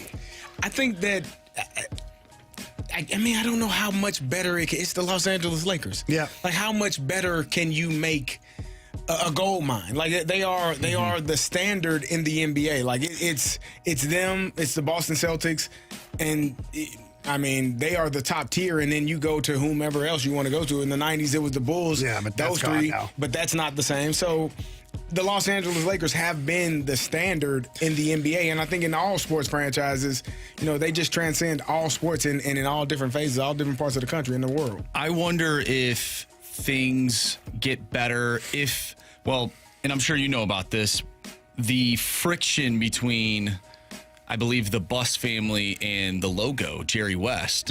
Oh, there was some friction there, and then he ended up going, I believe, to Golden State. Yeah, he went to a couple of different places. And we know what happened there. And then I believe he's now with the Clippers. Jerry West is he still alive? No, he's gone. Who am I thinking of? Jerry passed along. He did, okay. Yeah, Jerry's dead. Yeah. He's passed away. We did it again. R.I.P. No, we didn't. I did it again. I did it again. We are a group, are we not? Yeah, I did that. Look, who am I thinking of? Is it not Jerry West? Jerry West was the one that... He's the NBA logo. He's the logo. Right, but maybe I'm thinking of a different person that... Adam West. Batman. No, that's Batman. No, Jerry West is, I think, who you're thinking of, but Jerry is... so he did pass away. Kanye West. Kanye. Well, we don't talk definitely- about him. Don't talk about Kanye. I just said. I don't know who it is. Well, either way. Yeah. Or Northwest. His daughter. Yeah, no, you don't. Northwest Plaza was a great mall back in the day. Way It was back. a good man. They had Long the time till. ago. You don't even know about Northwest Plaza. Where was it at? It rings a bell. Man. Right off of... It was off of 70 and 70 St. Charles. and Is it St. Charles Rock? Road? No, it was McKelvey? Yeah, no. Oh, my gosh. Northwest Plaza. Northwest Plaza. It's over there. St. Anne is the area. Yeah, Bridgeton it was area. like something Lindbergh in 70, wasn't Yes, it? I think that's what it was. Yes. Yeah. Lindbergh. Oh, wasn't there there's a hotel there that was like, is blue, shiny blue? You know what I'm talking about? It's like Crown Plaza or something. It's right there. Is that It's it? further down. It was further down. Okay, yeah, I know the They had area. Tilt. It's a great time, man. You It was get dropped barely, off. it was still going when I first got to St. Louis, but like not like the heyday, but it was still going. Yeah, good times, man. Man, that's unfortunate. The malls that are closing. Yeah, how do you feel about that? Well, the Because- Chesterfield Mall, I drove by it the other day, and it's like done. gone. It's done. I Officially like grew done. up there. I know. Walking around, How do you feel about hanging out? malls going away? Like I think it's awful. So, but like, everything is online. You buy behind the everything. curtain, when we used to go on the road, there were off days, whatnot. Like you don't want to just sit in your hotel room. walk around. I'm not certainly not going to give the illusion that we're sitting there at the sports bar. We're not. You know what I mean? Like it's just You not. guys should be prepping. But so you go walk the mall. You grab a coffee, walk the mall. It was great for like window shopping, people watching, just whatever. Yeah, it was. It was. That's what I was doing in middle school. I was people watching. Exactly. We'd get into town My and go to a snapback mall, hat buy some on. clothes, Yeah. go shopping, find Just whatever. see Even just people. hang out. Yeah. And now I feel like these kids don't go to the mall. They don't talk. They don't in even. person. They don't even go outside. Yeah, they text. They'll be in the same room texting. So let me ask you something. I'm going to bounce this off you because, Marsh, you don't have children yet. That's not a slight. It isn't. You don't have kids. I do have a couple nephews, though. But are they? How And a old are niece. they? I have a nephew that is about to graduate high school. Okay, so all right. So he's older, and then I have a couple other ones that are like under 5. So Carey and Marsh, you can participate in this. So my youngest daughter, McKinnon, she's great. And she's an animal. She kicks the world's ass every day. We talk about she's type 1 diabetic. You never know it, blah, blah, blah. And we just talked about, the kids never done. They just sit on the phone. They don't even leave the house.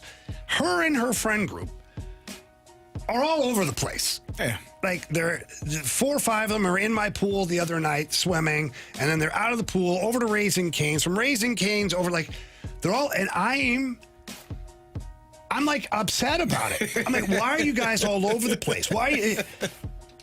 Am I wrong to be upset about it? She just started driving, correct? Yeah. So when they get that freedom, and I know you've got older kids. My daughter's about to be 23 this year, so she's gone through that. When they get that driver's license or the permit, when they first get to get out on their own, they're like, freedom! It's like being released from prison. Yeah, and they want to just go. They just want to go to the Should store. I be upset about it? Like, I'll tell you why you shouldn't be. This Okay. is what my brother's philosophy was when my nephew turned 16 and got his license.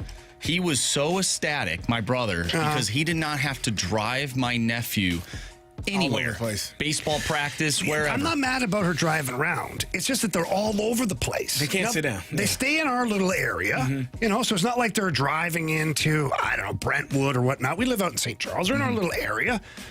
But I feel like I'm always like stressed out. I'm like, where are they going now? You're a parent. I know. Yeah, that's what it is. It's nervousness. It is. Yeah, I've been there. It's not that I don't trust her. I don't trust just other everybody people, else. other Be drivers, safe. other people. Sit down. Boys. Don't be always on. Don't trust boys. Do you have your location? Do you have their location? I do. That's why I follow around, and it's like it makes it worse. So why are you here? I do. I'll tell you, like, where the hell are you? I'm at my friend's house. Which friend? Who is it? I'm almost Is it a 30 boy? years old, and my mom still checks on my location. She's like, "Well, I see her and blah blah blah." I go, "How do you know that? Why are you looking at this?" She goes, I was checking somebody else. I just happened to see yours. Geez, Andrew, what are you doing in Cahokia? Anyways, part 2 of the Sports Six Pack. Go to the ice rink. Coming up next, right here on 101 ESPN.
time for the Fast Lane to answer your sports questions. I want to ask you a bunch of questions, and I want to have them answered immediately. Asking me all these weird questions. Answer the question. Answer the question. Answer me! The Sports Six-Pack is refreshed by the Finnish Long Drink, Finland's best-kept secret. A sparkling citrus beverage made with real liquor. Visit thelongdrink.com. Must be 21 years of age or older. Drink responsibly.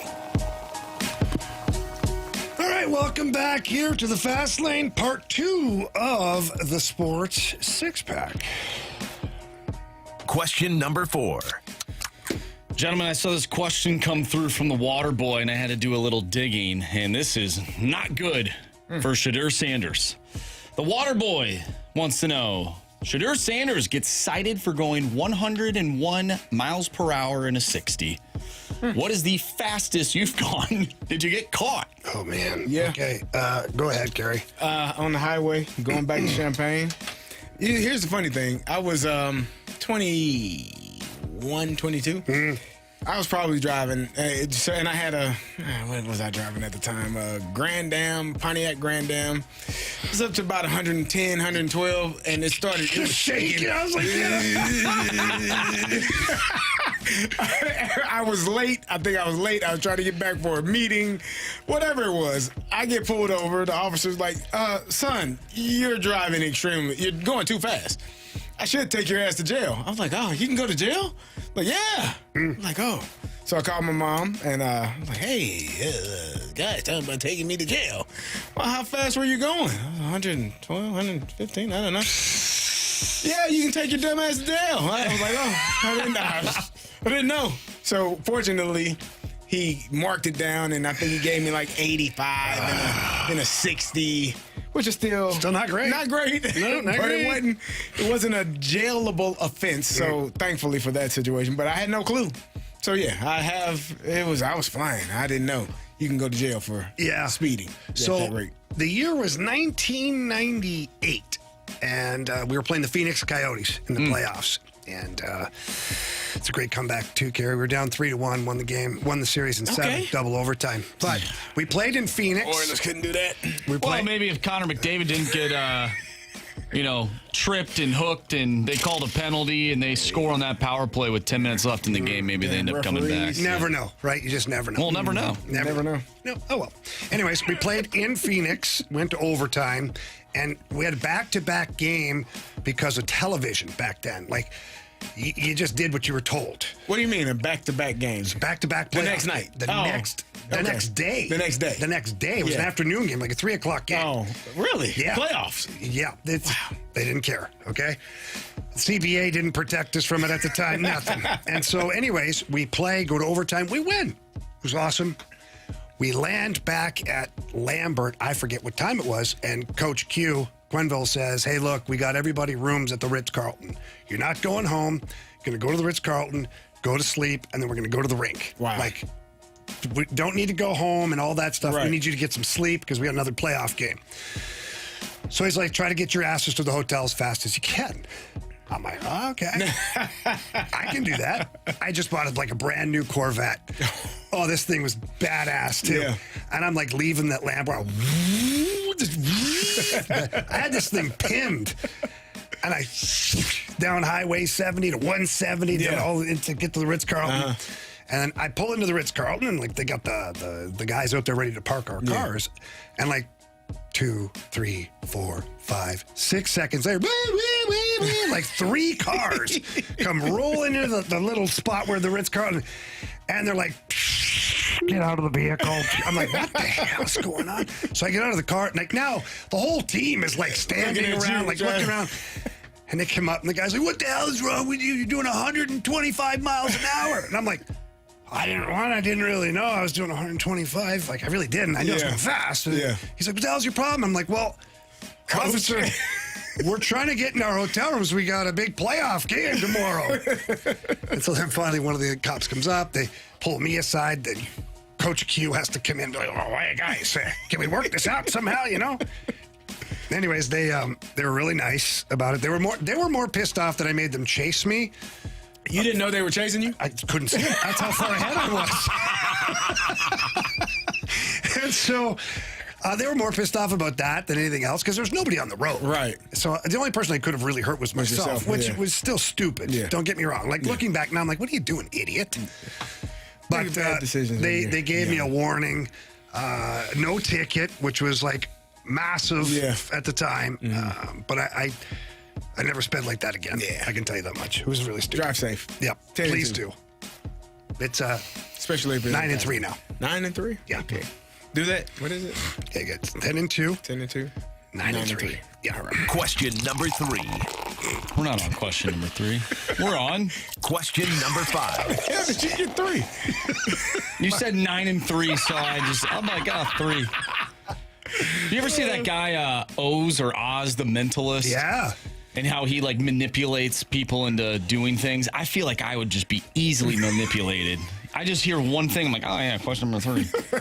Anyways, Grant Francis Fan Club wants to know, would you entertain trading Joel Hofer for a second-round pick and a high-end goalie prospect, someone maybe 2 to 3 years away from where Hofer is at right now? Why would I do that? Just out of curiosity, Grant Francis Fan Club, why would you do that? You already have the goalie. His name's Joel Hofer.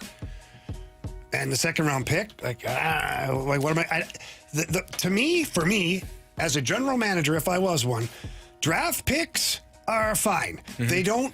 They don't do it for me, though, because so many draft picks don't turn into what you think they might be as players. So if I have Joel Hofer, who I know is an NHL goalie, I don't know if he's an NHL number 1 yet, but it sure is trending that way. I have Joel Hofer. I'm not trading him for a second-round pick and a goalie that I'm now going to have to develop and hope and wish and pray becomes Joel Hofer. I'd rather just keep Joel Hofer. Question number 6. This one comes from DJ Paula Y. If you could bring back one Blues great in their prime to make this current team better, who would it be? Has to be known as a Blues great, so no players like Wayne Gretzky. I'll even take it a step further. Well, he played for the Blues. He did. I don't think they. Did he wear the jersey? I'll take it a step further and say a need right now for the Blues. Brett Hall. I mean, he's not a centerman. I don't give a damn. But I don't care. That's why I added the second part, because Brett Hall was the obvious answer. Well, Can you imagine Cam Fowler passing the puck to Brett Hall in the power play in like that one-timer spot? Yeah. Like, come on. Brett Hall. Forget about it. I think it's Brett Hall all day, every day. What about a centerman? Like Bernie Federko. Bernie be all of a centerman, too. I mean, he was. He's a Hall of Famer. Not a bad player, right? What about, can I tempt your tummy with, like, Al McInnes? It's a great player to have. Like, imagine if you had Al McInnes right now, and you could play Chris him. Pronger. Well, no, but hear me out. Yeah. If you had Al McInnes right now, and you played him with Cam Fowler, you could play Colton Parayko with Philip Broberg. Yeah. You like that? I like that. I'm still going. Al's pretty good. I believe it. I know. He slapped shots really hard. Give me Brett Hall. Yeah. I don't give a damn. You put him wherever you want. Goalie? No, I need him shooting. Any other position, though? There's one player that I'm thinking of, and it would require Philip Broberg to change his number. I know what he said. Jamie Rivers? Larry Patey? Jimmy Roberts? Oh, man. That'd be a fun game to play. Yeah, Doug Waite is a good one, too, based on the needs that you have right now. If you put, imagine this, if you put Doug Waite centering Jordan Kyrou and Dylan Holloway. Oh, my nasty. What about Big Walt? Well, Big Walt's a winger, but I would love to have Big Walt in front of the net. Are you kidding me? Well, that's kind of where I'm going with that, like getting guys in front of the net, which was another thing the Oilers did not do last night. We want to keep talking about them. They didn't do a lot of things. Yeah, we got to move on. Playing good hockey was one of them. Dye our beards black and get over it, you know? It's happening, Marsh. I'm sorry to be the one to inform you of that. All right, give us the last one, Marshy. I think that was the last That was the last one. Six? Yeah. That was 6. Perfect. Yep. Well, I'm glad I'm not the only one in here that can't remember what question we were on. We've had a rough day. Well, you did say earlier that there's 8 players in the lineup for the Cardinals. That's because he had the pitcher only 8 batting. It's just a I mistake. didn't have the pitcher batting. You I just had to. didn't have number 9 written down. Because the pitcher was there. He was slotted in already. Oh, my God. All right. I don't know what I'm going to do moving forward because the NHL this month has been very, very good to me when it comes to Bet the Board. Now that it's done, I've got some work to do, that's for sure. But we got Bet the Board coming up next.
If you are currently looking to purchase a home, you need a loan, or you're refinancing, or you want to refinance, not sure exactly what to do, maybe you've got a ton of credit card debt and you're looking to consolidate all of that together. Please make sure your first phone call is to my guy, Stewie, with Stewart's American Mortgage Corporation. Purchased a house recently using Stewie and his company, and it was awesome. I got the pre-approval letter, and then I was able to fill in the number that I needed in order to get the home so that you're not always going back and forth.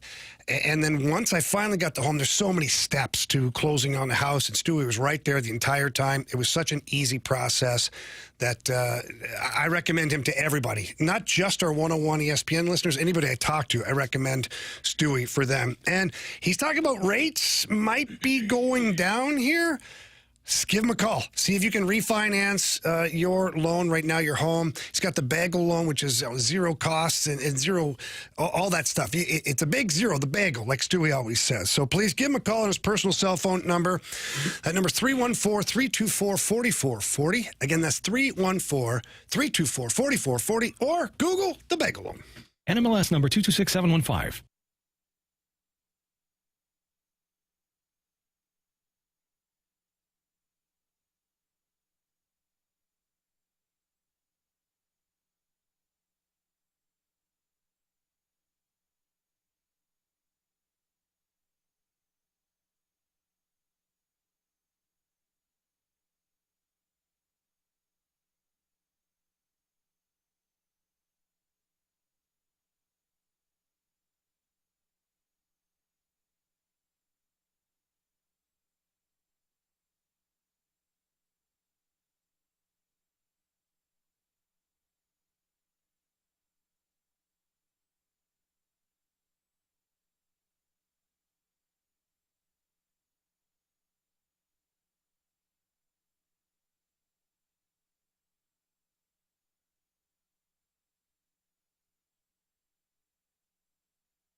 I'm Andrew Marsh. It's time for a Sports Center update brought to you by Saliga Heating and Cooling. No Cardinals game tonight due to the weather, so we'll have a doubleheader tomorrow. Game 1 will be at 1:10. Tonight's game is postponed. Game 1 tomorrow night at 1:10.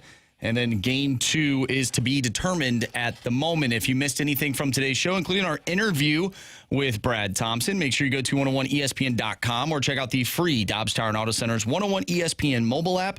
Just head to the podcast page. You'll find all of those interviews and all of our shows, and it's all brought to you by the Schaefer Door Company. We have Bet the Board coming up next. I'm Andrew Marsh, and the Sports Center update is brought to you by Saliga Heating and Cooling, a Daikin heating and air conditioning dealer.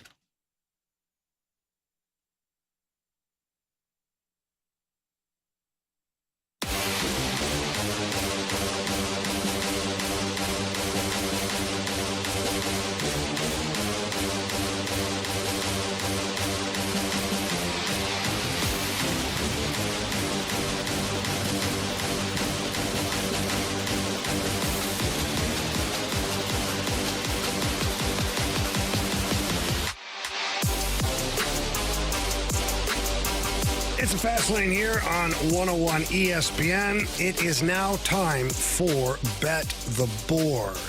Marshy, how did everybody do last night? Everyone did pretty good except for me. Oh, darn it. I ended up getting peer pressured into taking a Oilers player to score a goal. That didn't work out for me. We had to change the look up, man. It wasn't good. That didn't work at all. So I'm now not in the lead, or at least tied. Jamie, you're in the lead with 9 points. Anthony, he has 6 points. He's still behind me. I have 8. And Carey, you have 5. All right. All right. I just talked about how hockey's been very good to me this month so far.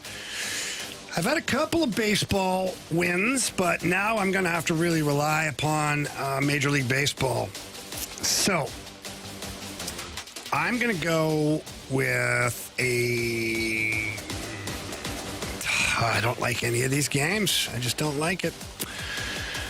All right, give me the Washington Nationals. No, can't do that. They just bumped. Nope.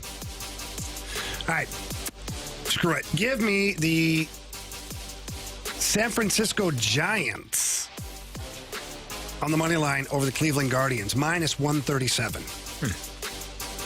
All right, I'm going back to what has worked for me this month, and that is the double play. Turning a double play. Give me the Phillies to turn at least one double play against the Miami Marlins. That is set at minus 110. That double play minus 110 feels almost like cheating. It doesn't happen all the time, though. What team? Phillies. The Phillies. Yeah, that's going to happen for sure. That's that guaranteed would money. require Miami getting on base and then putting the ball in play on the ground. Yeah. You know? Feels very likely.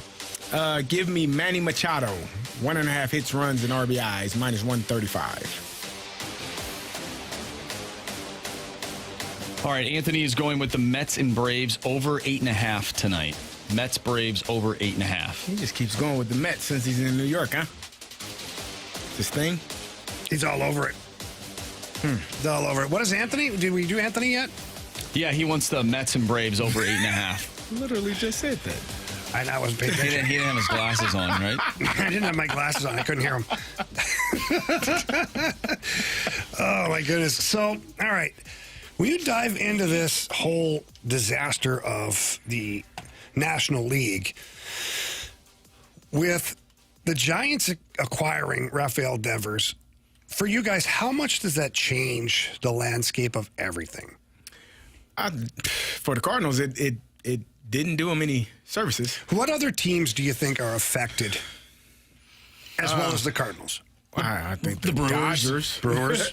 You think the Dodgers, for real? Yeah, I think because I don't know that the Dodgers should win the division, but the San Francisco Giants are 3.5 games back. The Padres are 5 games back.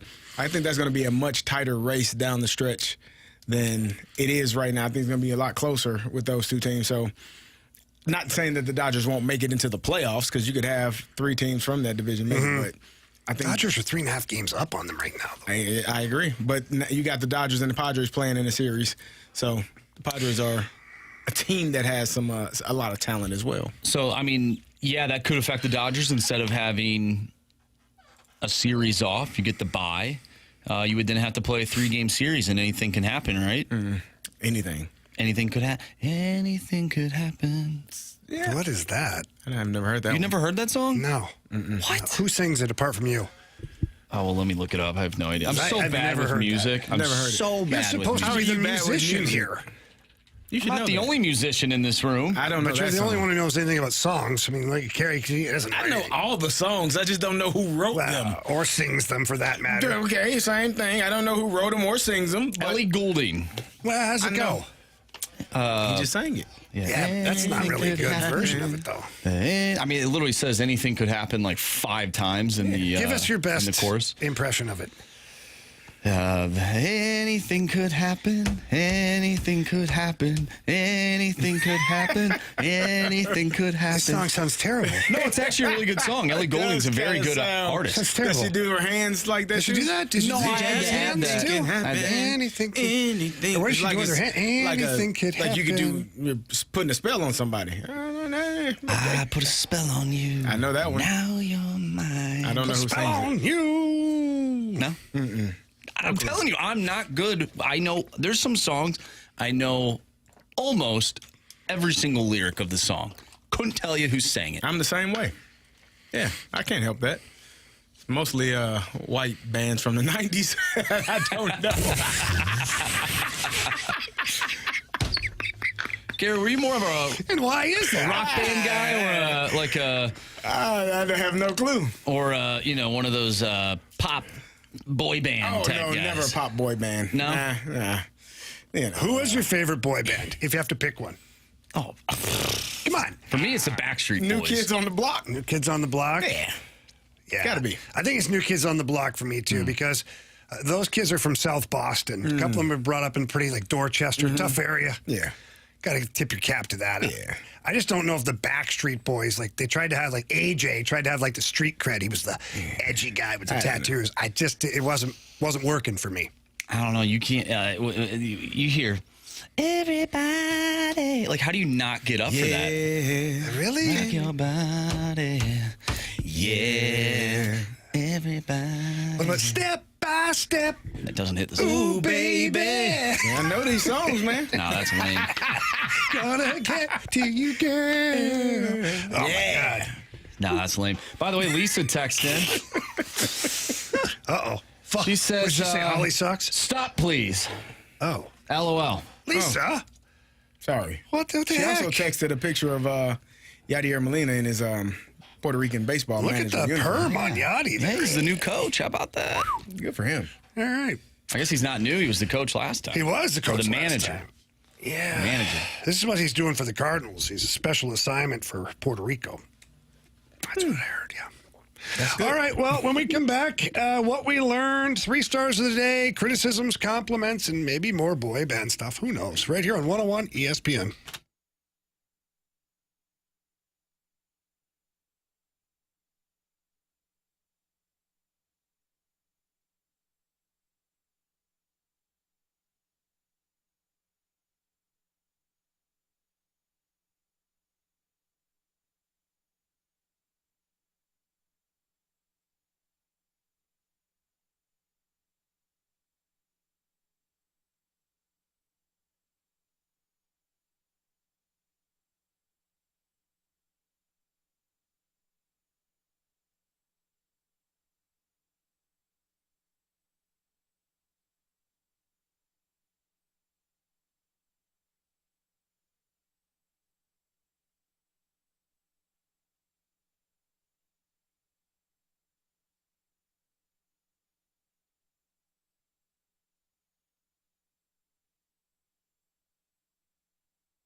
the end of the show here in the Fast Lane. Carey Davis, Jamie Rivers, Andrew Marsh. We talked about a lot of things today. We talked about the Cardinals whumping the White Sox. Carey wasn't impressed at all because he doesn't think the White Sox are very good. They're terrible. They're not very good at all, actually. Terrible. We talked about the Florida Panthers winning the Stanley Cup and, how Bill Zito has managed to put together the ultimate team. That's right, down in South Florida. We also talked to our guy, Brad Thompson, today. He offered us some good tidbits on the Cardinals right now, the way they're rolling, especially Alec Burleson, Jordan Walker, that little situation right there, how the Cardinals might handle that moving forward. Marshy lost in the Gauntlet today, which was unfortunate, but it did let him play the lineup game with us, to which the lineup is now null and void because the Cardinals won't be playing tonight. Got a doubleheader tomorrow. All right, boys, what did we learn today?